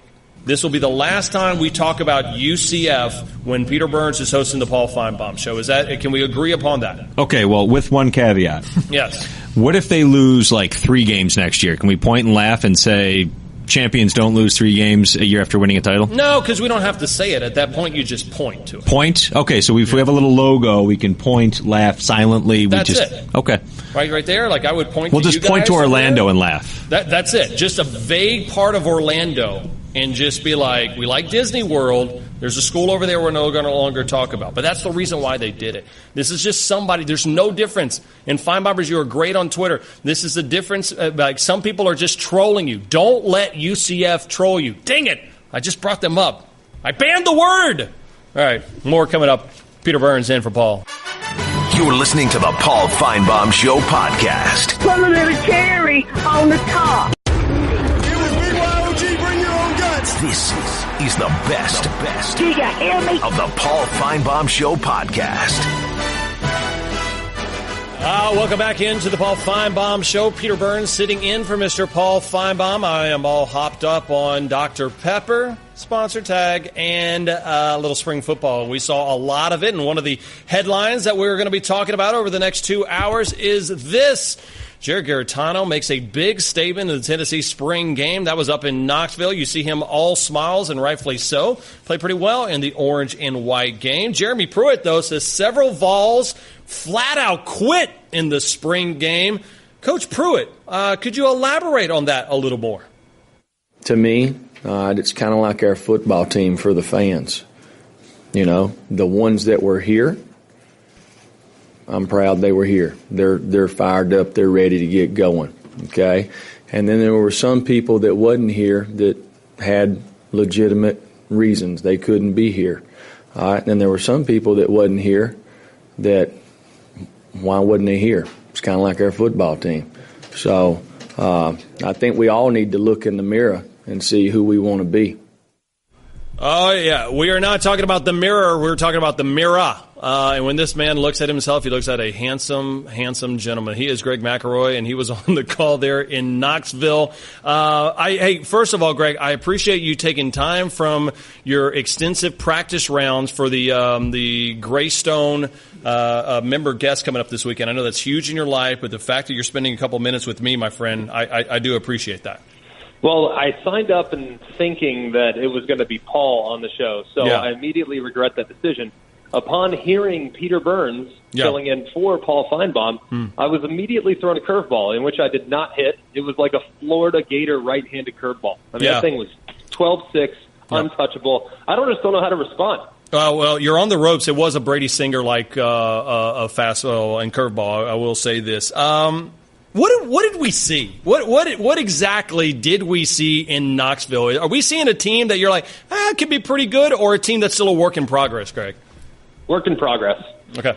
In the fullest extent. Because if you look at this team, the guys that were competing on the field, I'm not 100% sure that the 22 guys that jogged out there with the starting group, I wouldn't be shocked if upwards of half become replaced by some of the early enrollees. As we know, in this recruiting class, they went out and made it a high priority to get JUCO players. We also know that they are going to be hot in pursuit of grad transfer players. They, of course, have Keller Christ coming in at quarterback from Stanford and Madre London coming in from Michigan State. So that's 6 guys already that could be in the starting 22, not to mention several other freshmen that were handpicked by this staff to be part of the new regime. So it wouldn't shock me if what we saw on Saturday was completely different than what we saw in the fall. There were also 12 guys that were sitting out due to injury. So who knows, man? I mean, what we saw Saturday is probably in all likelihood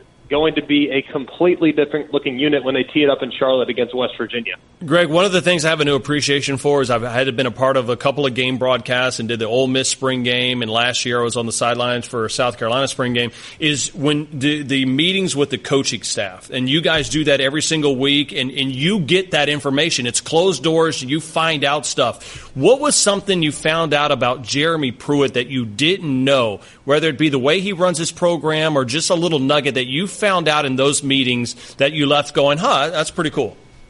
Well, I've known Jeremy for a long time. I mean, when I met Jeremy, he was an assistant coach at Hoover High School. So, we've gone back quite some time. To see him accelerate through the ranks is not really all that surprising. So I can't say there was anything from the meeting that took me aback outside of one little tidbit about Jawan Jennings, who is likely to be one of the better wide receivers in the entire SEC if he returns to form.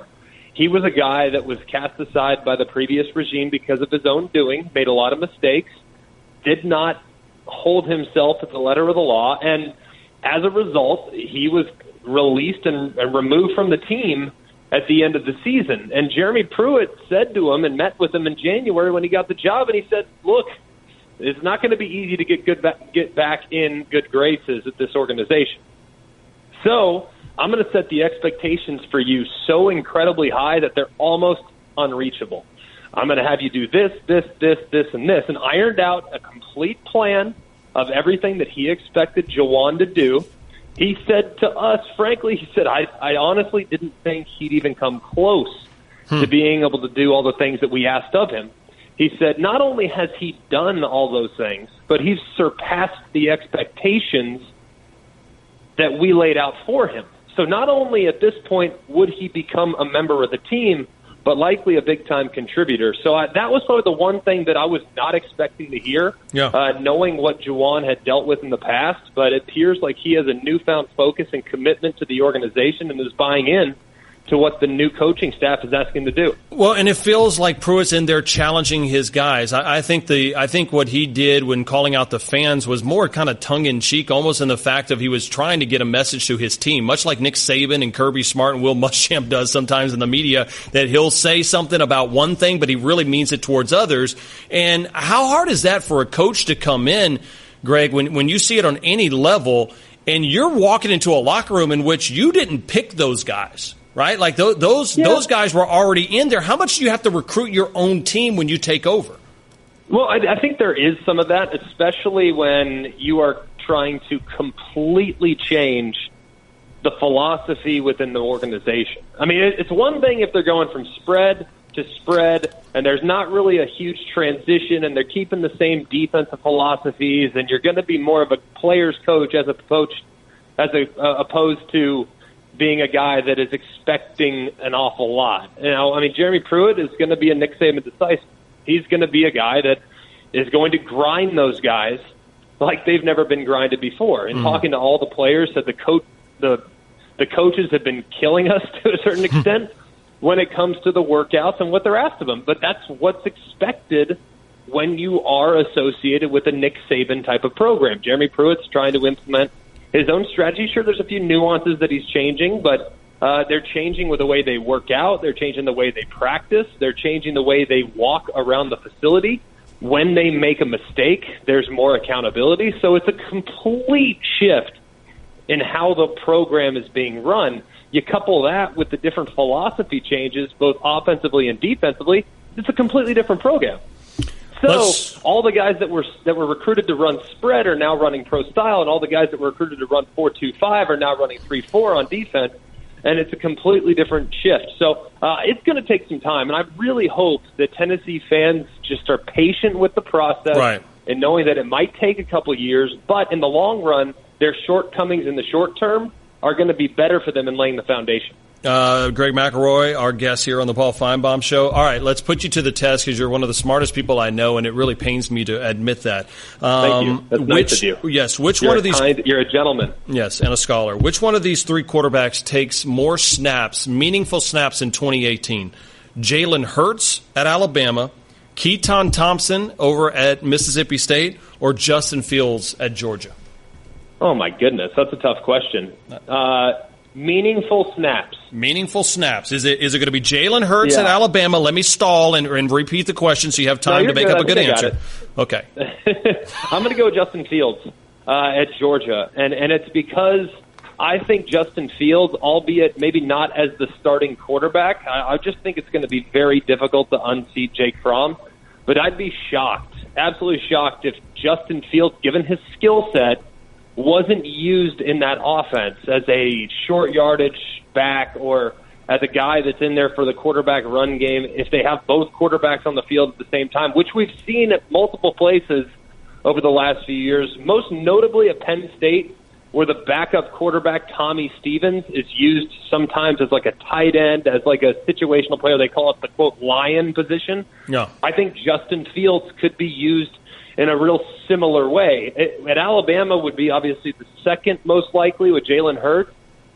Granted, I just think Tua Tagovailoa is the real deal. I've believed in that kid the second he walked on campus. I think his ceiling is incredibly high.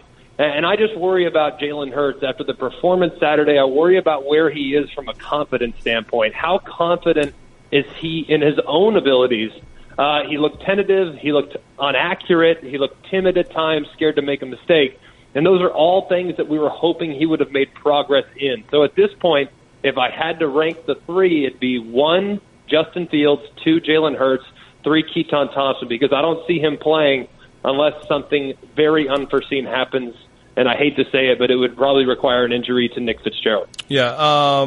Greg, how much do quarterbacks hate two quarterback systems? I mean, I can't speak to what it would be like. I've just never been in one. I would imagine, and I can speak from my own personal perspective, I couldn't stand it. That's just, I wouldn't be able to have the type of leadership over the team that I would require. I wouldn't be able to get into the rhythm of the game, because as soon as you go to the sideline, you lose that rhythm, you lose the feel. I know you get a different sense of perspective standing on the sideline and then going back in, but I'm all about rhythm and chemistry, and both of those things would be completely disrupted if, in fact, you were in a rotational quarterback situation. So I'm completely against it. If you're playing against a lesser opponent, like a lot of these teams are, and if they want to take the quarterback battle into the season, then that's a little bit different. But if you are expected to play against, say, West Virginia in week 1, and you're trying to play with two quarterbacks, that's a very scary proposition, knowing that the other team has their quarterback clearly established, and they're going to have that rhythm from the start of the first quarter. Final question for Greg McElroy here on the Paul Finebaum Show. If you had to say that there's one dark horse team, one team that you're amped about for college football in 2018, keep it in the SEC footprint. What team do you think is going to go ahead and surprise you? I was about to just go off the rails and just throw you the biggest curveball ever. Give me a curveball. No. Where are you going? First of all, give me the curveball and then move back to the SEC. Okay, for the curveball, I'm going to go with West Virginia. I think Will Grier and the type of offensive firepower that he has around him, couple that with a league that is all about quarterback play and scoring points. If, in fact, Oklahoma falters and Texas is still a year away, then who's going to come to the forefront in the Big 12? So I would look to West Virginia. I like the way their schedule sets up. Granted, they've disappointed from time to time. When you have high hopes for the Mountaineers, they seem to let you down. So I'm gonna say that they're the sneaky team that people aren't paying a lot of attention to, that could be a bit of a force and maybe a 10-win team come the end of the season. So I'd say them. Granted, that's also making sure that Will Grier stays healthy, because what they have behind him is scary a little bit. So that's pending complete health and playing at a high level. All right, so that's just nationally. If I'm going to look in the SEC, I'm going to go with Texas A&M. Now, that would probably surprise some folks given the way their schedule sets up. They play Clemson, they play Alabama. They could leave September and at best maybe be 2-2. But if you look at their starting 22 and the way they have really taken to Jimbo Fisher, I'm a big believer in Nick Starkel. I think he has a chance to be an exceptional player within that offense. They have good talent on the perimeter. They have solid talent, a good nucleus of offensive linemen coming back. Their defense, and when you work defense, you start from the inside out. Their defensive tackles have a chance to be elite if, in fact, they take to the coaching and play well within Mike Elko's system. They have one of the best middle linebackers in the entire game, outside of White at Georgia, outside of Devin White at LSU. I think Tyrell Dodson is as productive as anybody else coming back in the league at middle linebacker. So I am a huge believer in the Aggies this year. It's a massive wild card given the way their schedule sets up, but they've always had those September hot starts and those November swoons. I think it could be the opposite, where they get off to a slow start, and then come November, they're playing some of their best football. He is Greg McElroy. Bet against him in the Calcutta down there this weekend in the member guest. Greg, we appreciate the time. Hit him straight, buddy. Thank you, brother. There it is, Greg McElroy. Texas A&M, who knew with that schedule? I still think they go 2-2, but Greg McElroy pains me to say somehow smarter than me. Peter Burns in for Mr. Paul Finebaum. More of your phone calls coming up next. You're listening to the Paul Finebaum Show podcast. Welcome back into the Paul Finebaum Show. Peter Burns sitting in for Mr. Paul Finebaum. Let's go to Bob. We're going to get to you in a second, but Red Bay, Alabama. What's happening, Joe? Good afternoon, Peter. How y'all doing today? I'm doing well, sir. How is your Monday going? It's going good, and I'd like to collaborate on a little more what some of the other callers have said. Peter, it's always a pleasure when you're on. Thank you, sir. I think you're right up there top with Paul Finebaum, and you sell yourself short sometimes, but I think you're one of the best in the business, that's for sure. Thank you, Joe. But I want to talk a couple of things. One thing I really want to mention is my 6-year-old grandson, Braxton Jack. He hit his first home run this past weekend. That's something I was proud of. I actually missed it because I was at the Alabama A-Day game, but I'm proud of that. I'm definitely proud of that right there. And but I got a couple of more things I want to talk about, and one of them is Jalen Hurts, into Tungavola, and one name I haven't heard on the show today was Mac Jones yet. Yeah, that's the guy who won or got the MVP along with their new kicker, and I think Mac Jones has really come along really, really well, and I think one of the reasons that Tua and Mac has come along is because of the good play that Jalen Hurts has done. I don't want to take nothing away from the man, but, they can see, anybody can see that he's struggling throwing the ball downfield, and I think it's bringing out the best in both of them. And, but that's just my perspective, and I'm not going to say nothing about that team in Orlando, but I will say that, in my opinion, the best team in the state of Florida is the Miami Hurricanes, not one of the other ones. But Peter, that's pretty much all I've got right now. And like I said, I've had a kind of a hectic day, but I definitely wanted to say, shout out about my grandson hitting his first home run.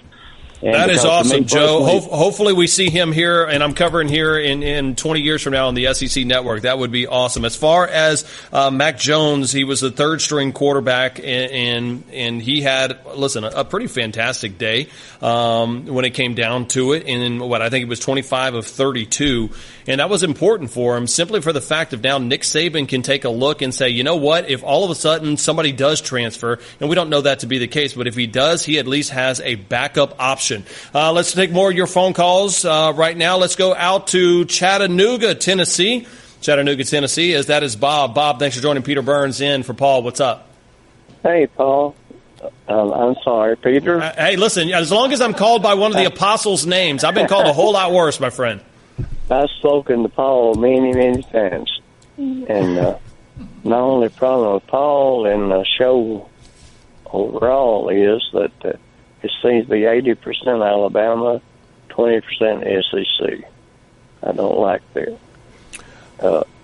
My main deal today is, what do you think about Tennessee football and men's basketball next year? Bob, thank you for the phone call. And I will say it's not all Alabama. We just had Greg McElroy, who was on the call about Tennessee. So we definitely do give some love for the Vols, because I think they're a very intriguing case study of what can happen when you go from a rah-rah coach to a coach that says, I don't need any headlines. I don't need no stinking press conferences. I'm just going to go out there and coach football. And I think that's what you have in Jeremy Pruitt. Listen, I'm going to be completely honest with you if you're a Tennessee fan next year. I believe your team is not going to be very good. Okay? I'm not talking 0-8 in the SEC, the dumpster fire that it was last year. I just don't think you're going to be great. And that's okay, because I think this whole year zero for Jeremy Pruitt, and that's why he's having this, I give our guys a D, and he's pressing. You know what he's doing? He learned from Nick Saban in those press conferences that I'm going to press these kids, and I'm going to find out who wants to quit and who wants to show up and play for this storied program. That's what Jeremy Pruitt learned from Nick Saban, learned from Kirby Smart, and learned from Mel Tucker, all those guys. Push those kids and make them compete. Some of them want to compete, and they deserve a spot on their team. Make them want to quit. And if they don't want to quit, then guess what?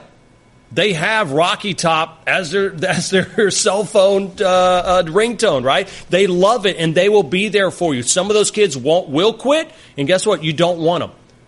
Tennessee football, I don't think they're going to be good. I think they're going to be a 5-7 team, but I'm not worried about that, because I think that there was a team in Rocky Top that got better, but I think that was a team that was built on vanity and a team that liked the headlines and liked the phrases. That doesn't mean anything. At the end of the day, you got to build a sound foundation for your football squad. Jeremy Pruitt know it. That's why it comes down to winning in the trenches and winning on the defensive line. And that's something that Butch Jones to their downfall, they could not stop the run the last couple of years. Forget about Alvin Kamara, forget about John Kelly, forget about the quarterback situation. If you can stop the run, you have an opportunity to win games in this league. They couldn't over the last couple of years, and that's what they're going to have to do. I have no problem with him going ahead and not wanting some of these headlines. Rome, Georgia. Charles, what's happening? Hey, well, it's not Alabama. I'll tell you that. It's Georgia. There you go. All right, let's talk Bulldogs. Okay. I was at G-Day. It was a fun day. 83,000. We probably would have had more, but the West stands had been removed or been under reverberation there to make new dressing rooms. So, but it was a pretty day and got to see some great football. Really tickled to see what potential new Justin Fields has. I'm still a Jake Fromm man. I'm head of the fan club here and always will be. He brought us from oblivion, to the top of the mountain. Maybe not over the mountain, but that's okay. As a freshman, he did pretty daggum well. Justin Fields is a phenomenal-looking kid. As a freshman, he reminds me of Cam Newton, unfortunately. As an older person, he's got some moves. He's got some great size, and he looks off more than one receiver, which is really smart as a freshman. Don't see a lot of freshmen. But, overall, I took away, I'm still, oddly enough, the running game bothered me more than anything. And I know at the G-Day game or any of these other games, A games or whatever, it's going to be more passing. It's going to be excitement for the fans, and they don't want people hurt. And so you're not going to see as much on the running side. And coming from people like Chubb and Michelle, it's going to be downhill. So we can just hope there's a diamond in the rough there. That will pick up the ball, pick up the gauntlet, go with it. But I've been watching a lot of these other teams on their latter day games. The Florida, as bad as I hate to say Florida, I was impressed with them. The Jeremy Pruitt thing, I think Tennessee is really smart. Jeremy Pruitt is a phenomenal defensive mind, and if these schools are thinking for the long term, like Alabama has always thought for the long term, getting somebody like that, even though they may not have a great season this year, but he will get them going in the right direction. I watched him under Mark Richt. He's got a phenomenal defensive mind to him, and I know he'll make a great head coach. But to you, Peter, or I should say Paul Jr., whatever. Charles, I do think I do appreciate the call. We're up against a quick commercial break, but I will say this. I think Jeremy Pruitt will have success at Tennessee. It's just going to take a little bit of time, and I would not worry about the Georgia running backs. You still have DeAndre Swift, who didn't play in the spring game. You got a couple of big freshmen. They're going to play some meaningful snaps, so don't be concerned. By the way, you still have Harrion and Holyfield, who know exactly what they're doing, and that offensive line, which was questionable last year, might be the strength of this Alabama or this Georgia football team coming up in 2018, and that's a great thing both for the running backs and for Jake Fromm, who by no means, by no doubt in my mind, is the absolute starter for that team down in Athens. Quick break and more of your phone calls. You can hit us up on Twitter as well, at Peter Burns ESPN. Peter Burns in for Paul. You're listening to the Paul Finebaum Show podcast. You're not worth a flip. I'm a one-trick pony. Literally. I show up at kids' parties and act cute. That's pretty much it. So excuse me for being bitter when Geico says not only could we save you money on car insurance, but we do more. Like give you 24/7 access online, over the phone, or even via our award-winning mobile app. Well, ooh la la. Aren't they multi-talented? Hey, I said organic carrots. Geico. Expect great savings and a whole lot more. Hello, welcome back into the Paul Finebaum Show. Peter Burns sitting in for Mr. Paul Finebaum. Have no fear, though. Mr. Finebaum will be back on Tuesday. In the meantime, you're stuck with me. You hit me up on Twitter at Peter Burns ESPN. You never know who's going to give us a call here at 855-242-PAUL. How about AC Carter, former Alabama player, wanted to chime in today. AC, how you doing, man? How you doing, Peter? Hey, Peter, first of all, man, I want to tell you now, Paul Finebaum, I have a lot of respect for him. He do a heck of a job. But tell him it's a new sheriff in town, man. Hey, man, I have a blast doing this, man. Anytime I get a chance to chop it up with the Finebaum callers and this rowdy crew, you never know what direction they're taking you. So I'm honored every time I get a chance to sit in for Paul, my man. Thank you. Well, man, you seem like you're having a lot of fun and you're enjoying it, man. I'm happy for you. I'm proud of you, man. You're doing a heck of a job. Thanks, AC. So you've been around this program. When you see the kind of the headlines that are around Alabama football right now, what do you think? Man, I tell you, Nick Saban and his staff and that whole program, not just the coaches, and that's what I tell everyone, you know, being a part of it. It's not just Nick. It's not just those 10 assistants. It's the whole program. It's those ladies in the recruiting. It's the Bama Bells. It's the guys. It's the people and the whole staff that's making this thing go. That's the number one thing. I mean, you got a lot of moving parts, and everyone is moving in the right direction and got the same goals intact. You know, AC, I'm glad you said that because that's something that I don't think a lot of people truly understand about how when we talk about, hey, they have built a monster, people just think that Nick Saban showed up and all of a sudden, poof, it was a monster. No. What he went through is he looked at every single part of that program, whether it's the recruiting, whether it's the strength and conditioning, whether it's the drills that they run, whether it's film, whether it's the training room. It doesn't matter. What he did was he streamlined it and made it efficient, and everybody pulled into the right direction. So often I see coaches that have all the talent. Look at Baton Rouge last year. Matt Canada was an off-the-charts hire on paper. On paper, he was great, no but doubt. guess what? He was going one direction. Ed Ogeron was going the other direction, and that's why Matt Canada is no longer there, and that's why Steve Ensminger is at least going in the right direction with Ed Ogeron, and they're comfortable. But that's people sleep on the fact that it's not just one person, it's the entire staff. And I'll tell you this, I think that's what it felt like when I was down at Athens and Kirby Smart as well. Everybody rowing in the same direction. That's very important. That's the key. And that's what Nick, and that's why I have a lot of respect for him. I love Coach Saban.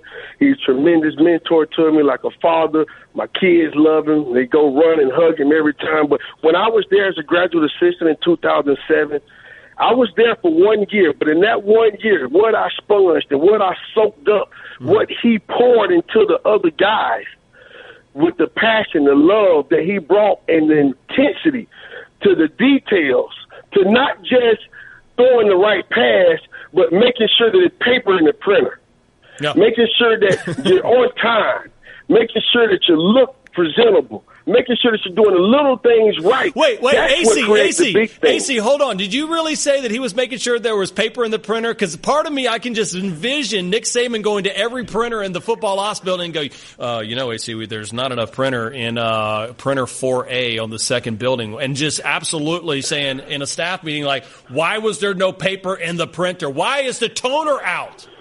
Hey, man, I tell you now, the guy's so dang good at what he's do, you never know. So you better have it in there. You kill the Joe, you make some more. AC, last thing for you. Jalen Hurts. It's such a firestorm thing. I love this kid. I wanted him to succeed on the A-Day game. I wanted him to sit there and go blow for blow, bout for bout, punch for punch with Tua Tagovailoa when it comes into fall practice. But I was disappointed with the progressions in the future or at least how it projects for him going forward. What do you make of that situation?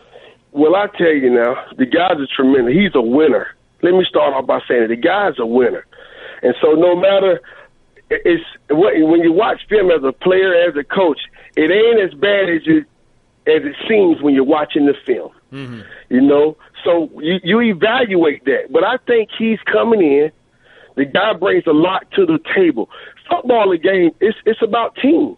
And it's about that locker room. You hear that all the time about guys being a locker room guy, being this guy. The guy he made some mistakes in the championship game. And guess what? Someone was there to step up and fill that void for his buddy, for his brother, for his teammate. And that's what it's all about.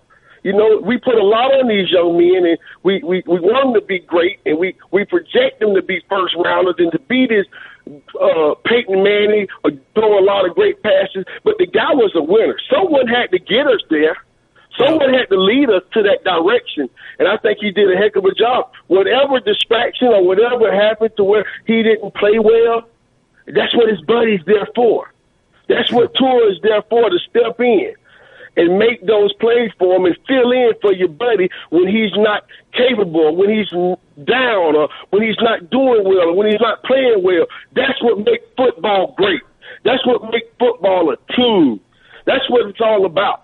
When your buddies step up for you and to see him on the sidelines and to see his enthusiasm with Tua, that's what it's all about. Yeah. So, yes, I want to piggyback a little bit on what Booger said. Ain't no doubt the guy has a chance to still be our guy. He's still my guy. You know, I think Tua still has more to do to earn it. Yeah, he went in and threw some great passes, but, heck, he took a sack before that. And he made some mistakes as well, and he's a great player. I have a lot of respect for him, but that's what Nick Saban, that's where his staff, and again, the evaluation process come in to where you look at everything. You evaluate everything. What does this guy, how is he going to not make us better? How is he going to not help us win? How is he not going to help his buddy get better? That's what it's all about. I think Nick does a great job of doing that and evaluating his staff. And I think Jalen Hurts is going to be a guy that's going to come in this year. I think he's going to start the first game. I think he's going to have a tremendous year. Again, Nick Saban is a defensive guy now. Yeah. It's all about the turnovers. That's what Booger and everyone's talking. It's about those turnovers. Jalen takes care of the football. And as a receiver, as a guy on the offensive side, hey, I may not catch a ball, but if the other team ain't got it, we got a chance. AC, you are spot on, and again, that's why that Nick Saban loves Jalen Hurts. One turnover or one interception last year. AC, I appreciate the phone call. That's one of the things you never know. Buckle up, because what you're going to see here on the Paul Finebaum show when you have legends that go ahead and call in. Speaking of that, Larry and Shelby, we're going to get to your phone call and others when we return. 855-242-PAUL. It's Peter Burns. You're listening to the Paul Finebaum Show podcast. Welcome everybody back into the Paul Finebaum Show. Peter Burns in studio. If you're not watching us during the commercial breaks, I'm not even going to tell you what happened. It's just, I'm sure it'll be trending here momentarily. All right, here's what I'm going to do. I'm fired up about the next hour because we are going to make this an amnesty hour on the Paul Finebaum Show. If you have ever called this show, if you have ever tweeted this show, if you ever even thought about this show, I'm going to allow you to take one thing back, because I've got something I'm going to take back that I tweeted earlier last week. I don't want to delete the tweet, because then everybody, so-and-so, Peter Burns deleted a tweet. I don't want to delete it. But I do want to grant myself, and I'm pardoning myself. So hashtag amnesty hour. Hit me up on Twitter at Peter Burns ESPN. What's the one thing you want to take back that you've either said, thought, or called this show on the Paul Finebaum Show and want back? Full amnesty. Any type of confession you have. The 6 p.m. Eastern hour. This next hour is all about you. Larry and Shelby, what's going on? How you doing, Larry? Give me an amnesty. Kick us off right here. What do you want to get full amnesty for on the show? Full amnesty? I want to forgive myself for ever pulling for Penn State. Can I do that? God bless you, man. Why would you do that? Were you just trying to get on Hayes' good side or what? I ain't gonna no amnesty on them Yankee. Come on, man. I didn't think you would, but there has to be something. Larry, when you go back, I'll tell you what. Mm-hmm. I'll tell you what. I want amnesty on one thing. Yes, sir. And that is making fun of Mark, because I understand that he can't help it that he's ugly, and I do want to take that back. You know what? Amnesty. That is fair, Larry, because that is DNA, and Kubiak didn't decide. He didn't wake up one morning and go, "I want to be ugly." That's that's what happened in Kubiak's life. Yeah. That's his cross to bear. That's exactly right, and I want amnesty for just pointing out how ugly that man is. You know, it's not his fault, Larry. It is not. Hey, Larry, I may be ugly, but at least I can count. I mean, he had his mama had the pork chop around his neck so the dog would play with him and all that. You know? Okay. Yep. But, Larry, quick. Anyway, how many titles for Bama? How many titles for Bama? Quick. How many what? National titles for Bama. Oh, we're going to win this year. I want to say one thing. We got cut short on a A-Day game. No. You know who was out there? Joey Galloway and that other chump. And it might as well have been Big Ten John and Mark out there. That would have been just as bad. And we got cut short. Yeah. And just like right now, 82,000 people showed up for Georgia. What do you do? And Daryl talking about a new sheriff in town. Yeah, Andy Gump. Georgia is just like Mayberry. And Daryl's Gomer. But I do want to say that the Big Ten is going down and Bama's going up. And I don't want no more about why y'all cut us off. And you tell me, when I hang up, I want a good explanation of why y'all decided to cut us off on our A-Day game, and y'all didn't do Georgia. You played the whole Georgia game. And that, I don't want you to respect me. I want you to fear me, Jack. All right, Larry. So we're up against the top of the hour. So you want the SEC to declare amnesty against itself for cutting short the Alabama. Listen, here's the deal. You get 2-hour window, right? As long as we got 2-hour window, you're going to get your opportunity, and after that, somebody else gets their opportunity. So listen, I've been in some of these games before. Ole Miss went short. They gave us drills to go for 2 hours. You got a 2-hour window to have your spring game. If you don't, I'm sorry. Them's the rules, Larry. Amnesty, though, I'm going to provide it. Well, here's the bad part. Them two guys I'm looking at, I got them on freeze frame. I'm looking at them, boy, on freeze frame. Larry, we got to roll. I love you, my man. I appreciate you helping us kick off Amnesty Hour. I have no idea what to expect. Getting on the phone lines, 855-242-PAUL, or hit me up on Twitter, at Peter Burns ESPN. Amnesty Hour coming up next.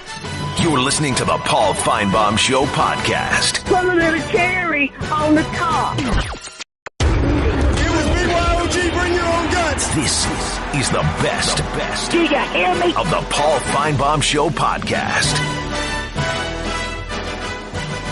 All right, put your fours up. It's the last hour here of the Paul Finebaum Show. Peter Burns sitting in for Mr. Paul Finebaum, but have no fear. He will be back tomorrow. You can hit me up on Twitter at Peter Burns ESPN. But we have a special hour, okay? Amnesty Hour here. First time ever being done on the Paul Finebaum Show. So much stuff, and guess what? I'll kick this off. I tweeted this last week. The Jalen Hurts transfer story is so completely overblown. He's the Bama starter, and it's on Tua to beat him out. There is zero doubt that the competition will go into the start of the season, and both will play considerable snaps this year. Said that on my SiriusXM morning show over on SiriusXM, channel 374. Get there in the mornings.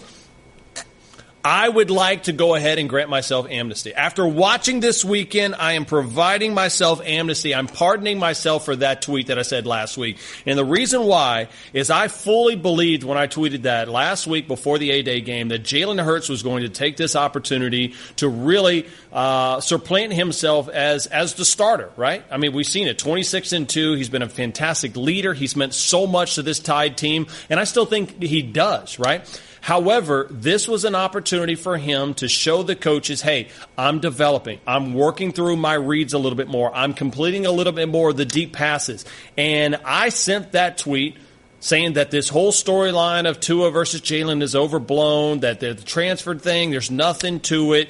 I'm creating the amnesty rule for that, okay? So I have thrown myself underneath the bus, something I have no problem doing. I'm bearing my soul to you, okay, in front of millions.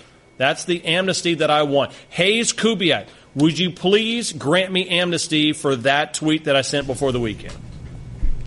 Granted, of course. Thank you. That's how the segment's going to work. I mean, as bad as the take was, Peter, we're going to offer a full guarantee. I don't know if it was such a bad take as far as I really thought. I was placing my bets that Jalen would have a great A-Day game, and unfortunately he didn't, and that's why I think there's going to be some concern.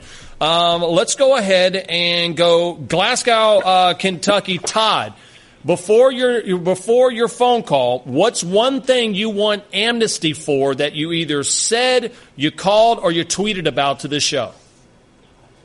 Amnesty. Yes. Let me see here. I'd like to take back Florida State beating up on Bama first game of the season. I did call and tell Paul that I thought Florida State would overcome Bama. I'd like to get that back. Todd, amnesty has been granted. Thank you, Mr. Burns. I sure appreciate that. Okay, now go ahead. What can I help you with? I think my first point I just want to make is Tua, day one starter. And then I just want your opinion. Is this going to be Saban's last recruiting class? The class is coming in, 2018, preparing to sign. In your opinion, is this going to be Saban's last? He's getting on up there now. Now, yeah, listen, I go back and look. Todd, thank you for the phone call, and I'm glad you got amnesty. I'm sure you'll feel a lot better about that as well, too. I will say this. Who is it? Is it Red in Shawshank Redemption, the guy who doesn't know what life is like after jail? Brooks. It's Brooks. Like, he gets out of jail, and he's like, I live my life in jail the whole time. Like, I don't know what else to do with my life. I think Nick Saban's like that in football. I think that he is in the absolute quest for perfection every single year, and he's not going to stop until he gets it. Even though he won a title, it doesn't matter. I don't even know when to think that Nick Saban – I used to think, it'll be 1 or 2 more years, or when Jalen's done. I could see him going to 75 or 80 because he's always going to be trying to chase perfection. And guess what? Perfection is unobtainable, yet Nick Saban is going to try to do that. I-Man, what one thing would you like me to grant amnesty for you right here on this hour? Well, I don't need amnesty. Because okay. I come on here and I've got nothing to repent for. Okay. Everything I tell you is the truth, as solid as facts. I mean, I come in, I am who I am, and I don't come in pretending to be somebody else. Okay. But let's talk about a few things first. Now, this Jalen Hurts. I said, well, y'all reported. The SEC network, I don't know who y'all is, but it has been said on the SEC network that when Fragile Fingers messed his fingers up and had to get operated on, well, this gives Jalen Hurts, boy, he gets to practice with the number ones. He's been playing with the number ones for 2 years, hadn't he? Hadn't he been the number one quarterback with the number one offense? I mean, those were the number ones on the field with him, right? You mean in the national championship games back-to-back that Jalen Hurts has been in? Yes, I-Man, that's correct. He has played with the number ones in both of those national championship games. He was playing with the first team every game. That's correct. So, him getting the little shot over Fragile Fingers don't mean that it really helped him any. But it's his time to shine. It's his time to shine. And old Fragile Fingers got a brother. He's probably got fragile knees, too. So you ain't got no quarterback, because that's the saying, if you got two, you ain't got one. You ain't got one. Did you hear what I say, Peter Burns? You ain't really got one. Now, I tell you what, I think there's some people on here who do need some amnesty. Mm-hmm. And let's start with the two biggest liars on this program, and that being Legend and Jim from Tuscaloosa. But not granted. You can't come in here and quit and then have these big these grand send-offs like you're going on vacation and waving from the yacht club on the steamship. You can't come in here and do that. You don't deserve it. All them cryogenic little swimmers out there in California, guess what? They all thawed out. So Ted Williams said. So now Jim might actually be better than Ted Williams, but I doubt it. And I tell you what, I will grant amnesty to John. Okay. He was supposed to do a radio show the other day, and from what I understand, it didn't quite make it. He must have got tied up in some other thing. So John has been granted amnesty across the board because John is a working man. Okay. And he's with the SEC network. I mean, that's a really big show, really big job. And you can't get tied up with guys sitting over at the racetrack talking about margarita specials. But Peter Burns, what else do you think I should? Do you think I need amnesty from something? My team kicked the living hell out of the Georgia Bulldogs and the Alabama Crimson Tide. I can't think of anything, I-Man. I honestly can't think of anything. I think that you're God's perfection to the Paul Finebaum show. No, I didn't say nothing about God. We're not going that far. Next thing you know, y'all be quoting me like John Lennon, and I'm more popular than Jesus. I didn't say that either. Mm-hmm. Okay. But I am more popular than Jim. Guess the Wayne, Peter Burns. We are the Auburn Tigers, Ward Damn Eagle, and guess what? We only getting faster. Have a good day. Amnesty not needed. Homewood, Alabama. Harold, what can we provide you amnesty for today? I am here to help you. Well, certainly, Peter, this is the second time I've spoken to you on the SEC network. And really, I've been critical of Paul, but mostly it was when he was in Birmingham. When the show originated out of Birmingham. Mm-hmm. Once he left Birmingham, I realized he's the best. I mean, he says things that I disagree with from time to time, but he's just the best. I mean, you're pretty good, too. You have a chance in a few years possibly to be another Paul. But it's just hard to when he made a statement on his show one time that this may sound a little arrogant. Those of you who have left the show, this is when Birmingham had 2 or 3 sports talk shows. Mm-hmm. You will come back, and he's right. I mean, when you're the best, you're the best, and so I apologize for what I said to Paul in Birmingham. Harold from Homewood, amnesty has been granted, sir. And one other thing, let's get since you got amnesty for Jalen Hurts. Yes. Can you see this scenario? Which was more likely? Jalen Hurts, if he transfers, to not have to sit out a year. We've seen some guys, Blake Barnett didn't. Philip Sims, who competed with A.J. McCarron, didn't.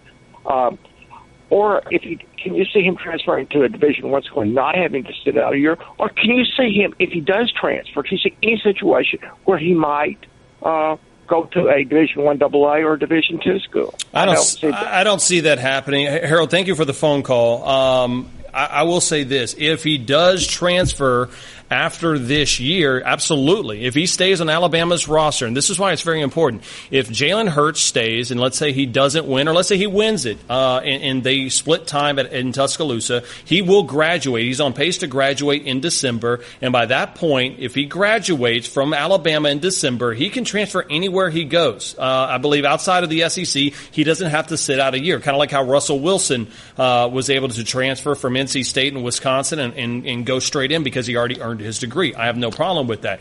However, if he does indeed decide to transfer before the season, any player, not just Jalen Hurts, they will have to go ahead and sit out a year in quote residency. So yes, that's one thing of that's very much in play right now when we start talking about not only Jalen Hurts, but any quarterback that has not graduated or any player that hasn't graduated in where they go. All right, we continue with Amnesty Hour here on the Paul Finebaum Show. Peter Burns sitting in for Mr. Finebaum. Barrett Sallee. What is he going to have amnesty for? We'll tell you next on the Paul Finebaum Show. You're listening to the Paul Finebaum Show podcast. Welcome back into the Paul Finebaum Show. Peter Burns sitting in for Mr. Paul Finebaum. You can hit me up on Twitter at Peter Burns ESPN.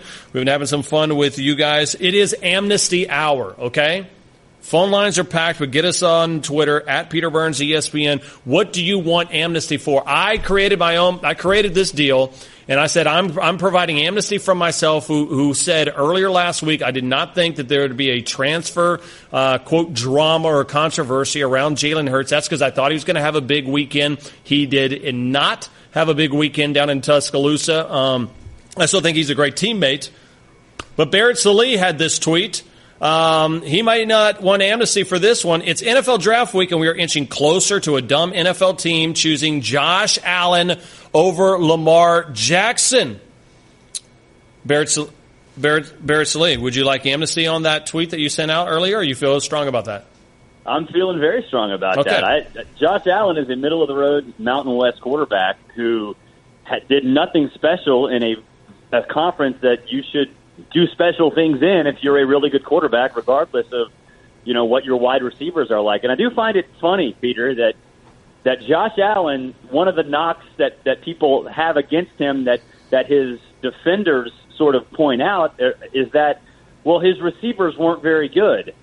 And yet we seem to forget that Lamar Jackson, who won a Heisman Trophy, had an offensive line that you and I could have probably started for. Right.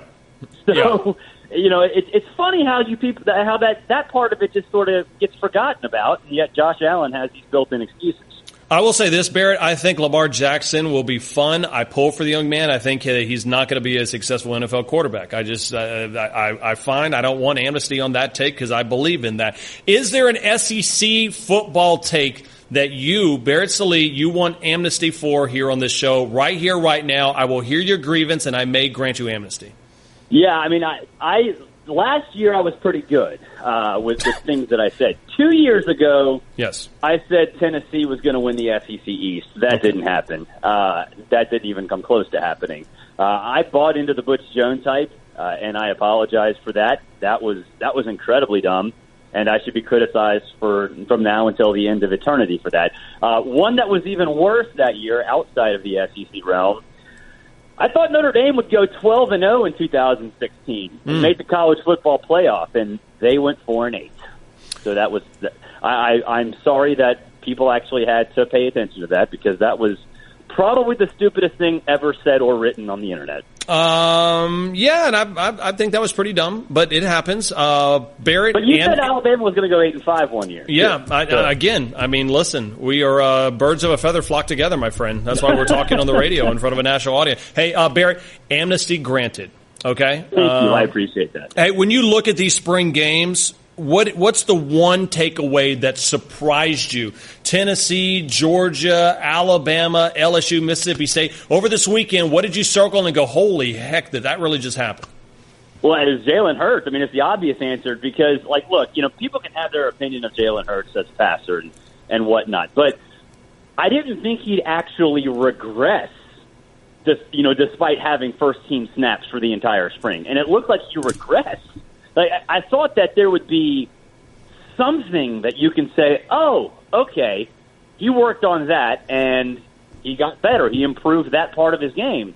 Yeah. He looked like a guy who has zero confidence, a guy who is completely in his own head and just hadn't taken advantage of an opportunity that was basically handed to him on a silver platter. We all thought they were going to split first-team snaps all spring. Turns out he got all of them and got worse. I think it's for the fact of this is your opportunity, right? This is your chance to reclaim that throne, and there's a lot of pressure. And listen, it didn't help going into the spring game that Matt Hayes does the article, and Jalen's father, Averian, had the quote, which, again, here's one thing I want to make sure that people understand. And Barrett, tell me if you're with me on this situation. I don't think Jalen Hurts' father meant to come out and say all of this. I think he just got caught up as a dad wanting the best for his son. No different than you might do for your kids. No different than I would do for my daughter. It just the way that the quote came out about saying, oh, he'll be the biggest free agent transfer and all this news and that he'll transfer if he doesn't get an opportunity. I think it was necessarily heat of the moment, but unfortunately it may have put even more pressure on Jalen trying to win that job. Yeah, it might have, but I don't think the thing when it comes to something like that, I just assume that conversation has been had between Jalen and his father privately, and I would imagine that Jalen was told, "Hey, I told this to Matt, and are you okay with it?" And I would imagine Jalen is okay with it because honestly, the quote that it wasn't that stunning. Really, I mean, of course Jalen's going to transfer. He doesn't win the job. Why would he stay? Right. So I thought that the shock value aspect of it was the free agent quote, which I don't think he's the biggest free agent in college football history, although he's pretty high up there. But Russell Wilson, I would argue, was a little bit of a bigger deal. But the thing that really bothered me about that is the decision for his dad to say he's not going to switch positions. Because that really sort of limits what Jalen can do. And that seemed like a helicopter dad move. And one from a guy who is a high school coach who also is a quarterback coach. So that part, I think, really bothered me because Jalen might come to a time in his career, whether it's now, next week, next month, next year, whenever, where he realizes, hey, you know what? I'm just not going to become a better passer. But I'm athletic enough to do something else. And I'm going to go try to do that because it worked for Braxton Miller. It worked for Antoine Randall. It worked for a lot of guys who were ultra-athletic, and Jalen is that. And so it's going to be harder for him to make that decision, if it ever comes to that, because his dad went out and said this. And right now he might feel that way. But I would never limit myself like that. And whether Jalen's done that privately and his dad said it publicly, or his dad just spouted it out and they hadn't actually really talked about it, it just seemed like that was a little irresponsible. Barrett Sallee joining us here on the Paul Finebaum Show. Last thing for you, Barrett. Overall, was there a team that impressed you more than you thought you would see in the spring games? Listen, I know spring games are not the end-all, be-all, but was there a team that you looked at and says, I feel a little bit better than I thought? Yeah, Mississippi State, I feel way better about offensively. I thought they were going to be good offensively. I think they can be great offensively.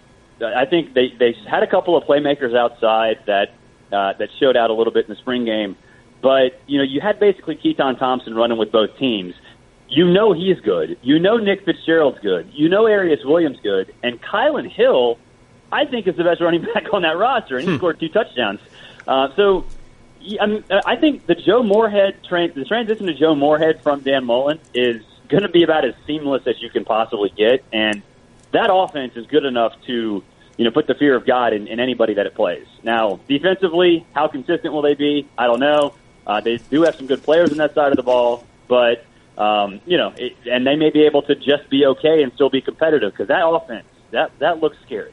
I tell you what, if you're scared by their offense, you're going to be petrified of Mississippi State's defense with Jeffrey Simmons, Montez Sweat, Chauncey Rivers. I believe that this defense will actually be what we know Mississippi State football for. That's why I think this team can win 10 games. I may want amnesty for this come in November, but this could be a 10-win team down in Starkville. Well, I think if they're going to do that, they're going to have to win an awfully lot of toss-ups and basically run the table in their toss-ups, because they'll lose to Alabama, I think. Auburn, I think, is still better than them, but, they do get them in Starkville. And then you still get the rest of the SEC West. You got to go to Kansas State. You basically have to run the table with your toss-ups. And I think that's a bit aggressive. Would it overly floor me? No.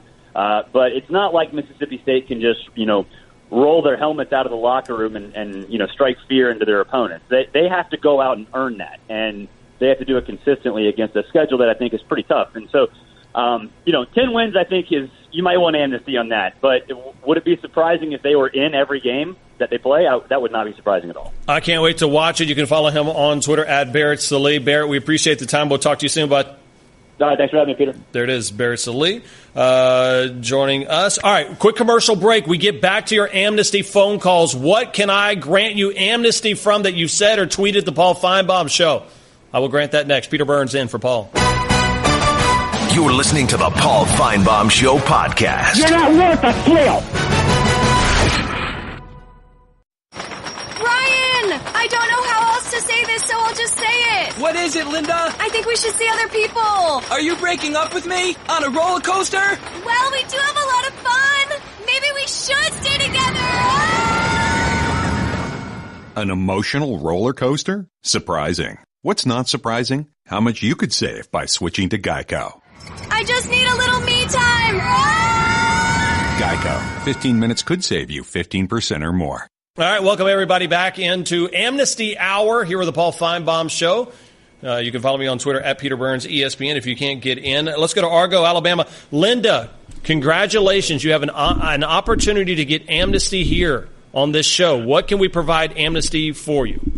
Well, I've been sitting here racking my brain about what I need amnesty from, and the only thing I can think about is I would need a pardon from Stud Muffin, a.k.a. John Hayes. Mm-hmm. From the time that I called in and I told him I could remember phone numbers and addresses and stuff. Uh-huh. And he said I creeped him out. Well, I need amnesty I need you to pardon me from that, John. Okay, hold on. Stud Muffin, if you get on the if you would get you on the screen here. Stud Muffin, do you indeed grant Linda and Argo amnesty for saying that she's a little bit creepy? Absolutely. We said it was a guaranteed amnesty hour. Okay. So, Linda, way to bring that to the table. Yep. You are no longer creepy, although you're still on the phone and you still have a chance to be creepy by the end of it. No, so you can't. Just watch Paige, out. you can't do this. You can't grant. Don't do that to me, John. Right, you I'm can't. just I'm calling it how I see it. You know I'm what? not a creepy person, even though I did apologize to John the next day. I called in and I said, you hurt my feelings because you think I'm creepy. And he did say, well, we love you, Linda. So, but that's everything I could think of that I needed amnesty from. You know what, Linda? That's fine. Don't listen to Stud Muffin anymore. You have been granted amnesty on this program. I gotta listen to Stud Muffin. He's my Stud Muffin. He's so damn good. Oh, doggone good looking. Well, Linda, where do I stand? Like, where am I? Who, you, Peter Burns? Yeah, where do I stand on the Stud Muffin list? Oh, let's see. You're on the top of the list too. You're a good looking man, Peter Burns. You really are. And I hope your little Bo's doing good. But anyway, I wanted to say one more thing, if I may. Yes, ma'am. I wanted to talk about Iman's call. Poor Iman. Listen, he gets on there. All he's got is that Auburn beat Alabama and Auburn beat Georgia. Well, let's just move on a little bit from that statement, Iman. Okay, you did beat the hell out of Alabama. You did beat the hell out of Georgia. Then you went on to the SEC championship game. You got beat by Georgia. Then you didn't even get in the playoffs. Then you lost your bowl game, Iman. Okay? So no matter how you stir the pot, what you put in it, no matter how you shake and bake it, Iman, it comes out that Alabama won the national championship. First we beat Clemson. Then we beat Georgia in the national championship game. So we're on top, Iman. So just get over it. There okay? it is. Just Linda is in Iman. here. Linda, we appreciate the phone call, and I'm happy that you have amnesty. Greenville, South Carolina, we're providing amnesty. Randy, what can we provide you amnesty for? Yes, sir. Hey, Peter. Thank you. Mark, John, good talk to you guys, too. I want to give it to Iman. I want amnesty for calling two fragile fingers. Come on, man. Okay. You know, he didn't play against you guys, and as a matter of fact, in the spring game, if he'd have been back there where Jalen was, I think the first-team defense would have done him the same way. I mean, come on. When they touch the guy, he can't run. Do you think that Jalen could have run away from some of those touches? There's no doubt. Yeah, I mean, the 8 different sacks, those probably, maybe one of them would have been sacks. So, Randy, I agree with that. One or two? Yes, that's what makes Hurts stand anyways, out. that's what I'm giving Iman the amnesty today for calling him fragile fingers. Okay. And, Paul, thanks for taking my call. You guys have a great show, okay? Thank you, Randy. Let's head down to Florida. This is a nationwide thing. Well, now that we're granting amnesty, we're getting phone calls from across the country. We head down to Orlando. Johnny, what would you like amnesty for? Well, if I could, I thought about it. I couldn't get to you at the time. Yes. But I want to be forgiven for thinking. When I saw that big toe rise up from the floor on top of near the table of yours, yes, that scared me. It looked petrified. You mean I want amnesty for that. And for then those, say Johnny, let me tell the listening, for those who don't know, in a TV-only segment, somehow we started talking, I don't even know how it came up, but I indeed would like to have amnesty for it. I did take off my shoes and my socks, and I showed my big, disgusting, nasty, big toenail on this show. So, Johnny, are you asking me to grant myself amnesty for what I did on this show? No, that's okay. I don't mind what you do. Okay. I want me thinking that I want amnesty from that. I got it. Okay, so you basically want the Men in Black little thing where we do that, and you want that to just be marked forever from your memory. Is that correct? Yes, totally. Okay. That's fair. Johnny, amnesty has I been wanted granted. to say something, too, if I could, Yes, sir. Peter. Mm-hmm. I live in Orlando, and that's where UCF is.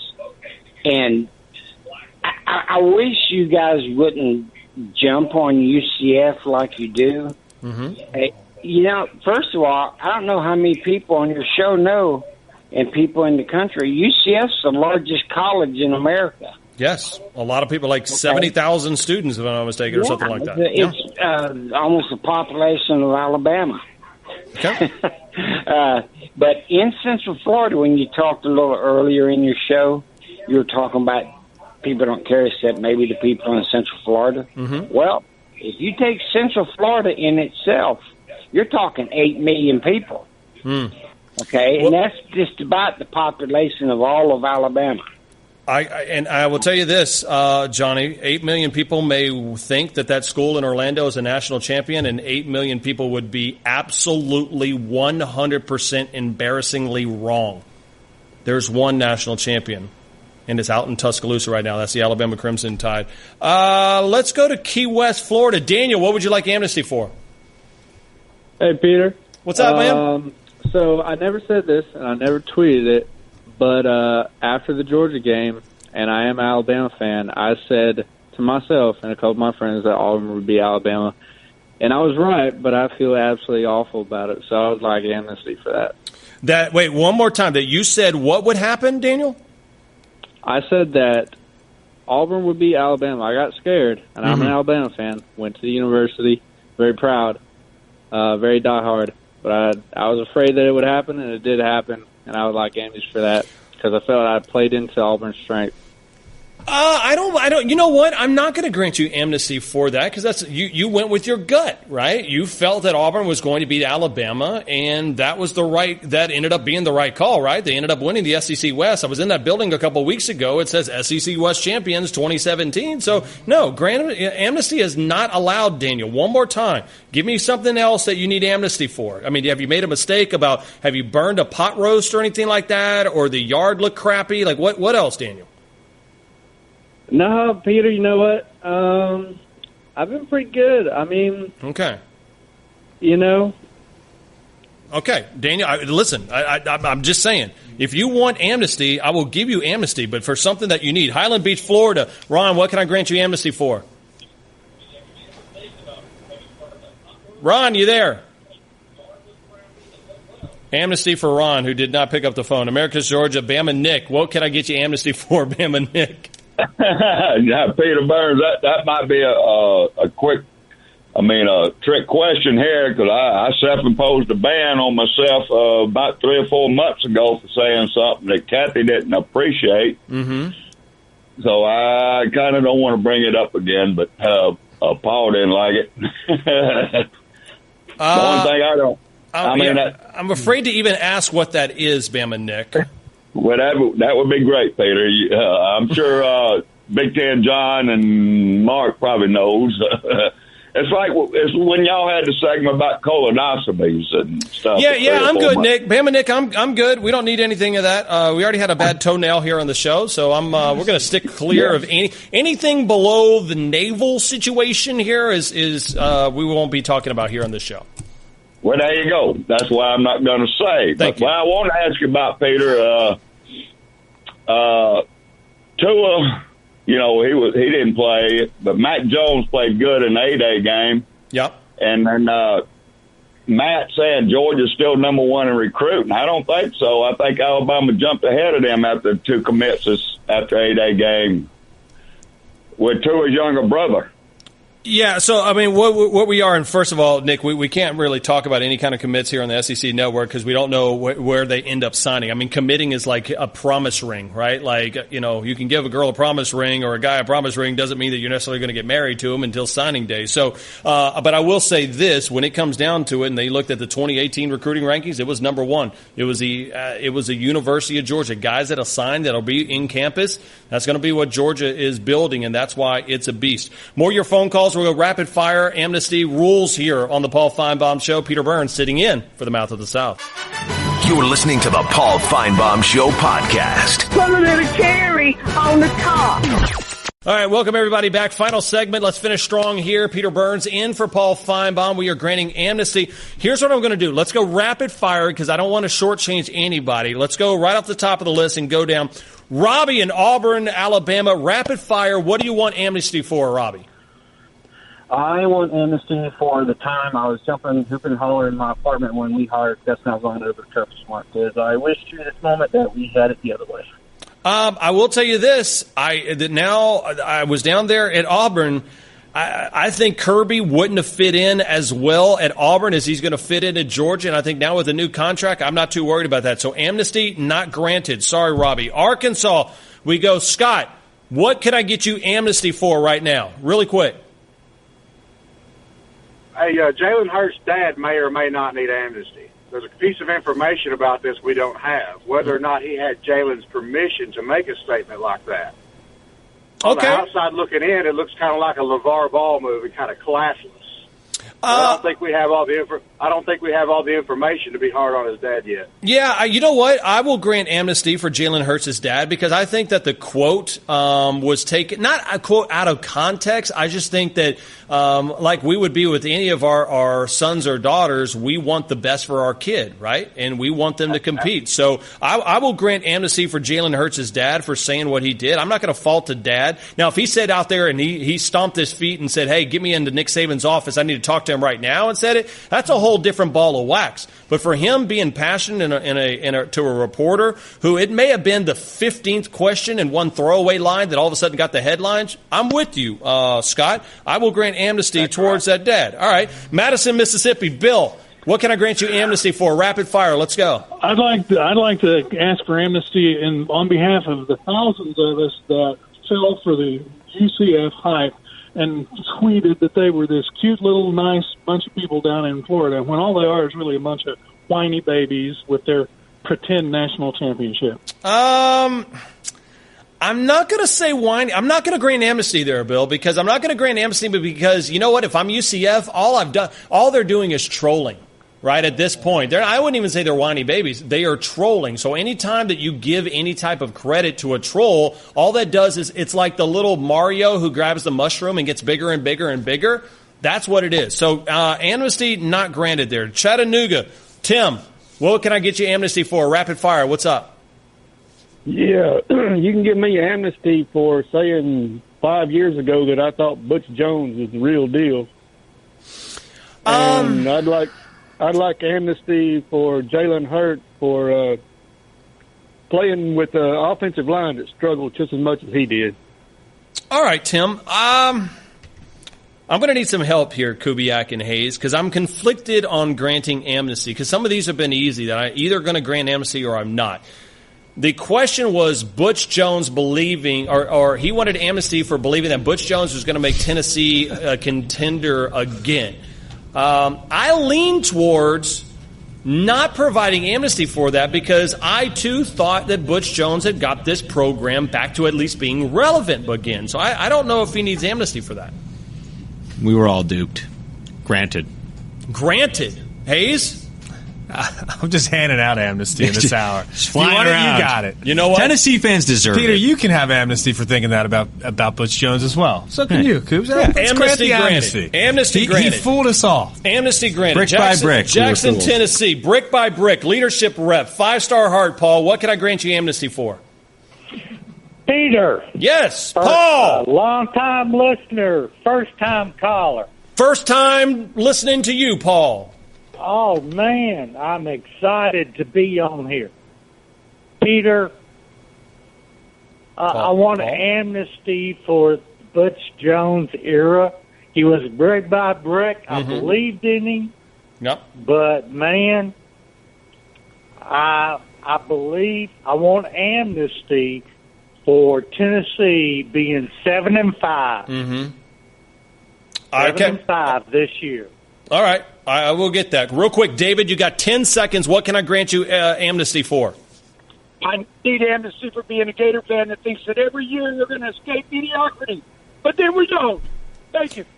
You know what? I will say this. In closing, by the way, we have full phone lines. We are some troubled souls here on the Paul Finebaum Show. I'm with you. We will work through this together. So hit me up on Twitter at Peter Burns ESPN. And I'm not going to grant you amnesty on that because I think Dan Mullen will make Florida Gators football great again. Go ahead and get the hats ready. Thank you for listening to the Paul Finebaum Show podcast. The Paul Finebaum Show airs weekdays on the SEC Network beginning at 3 Eastern.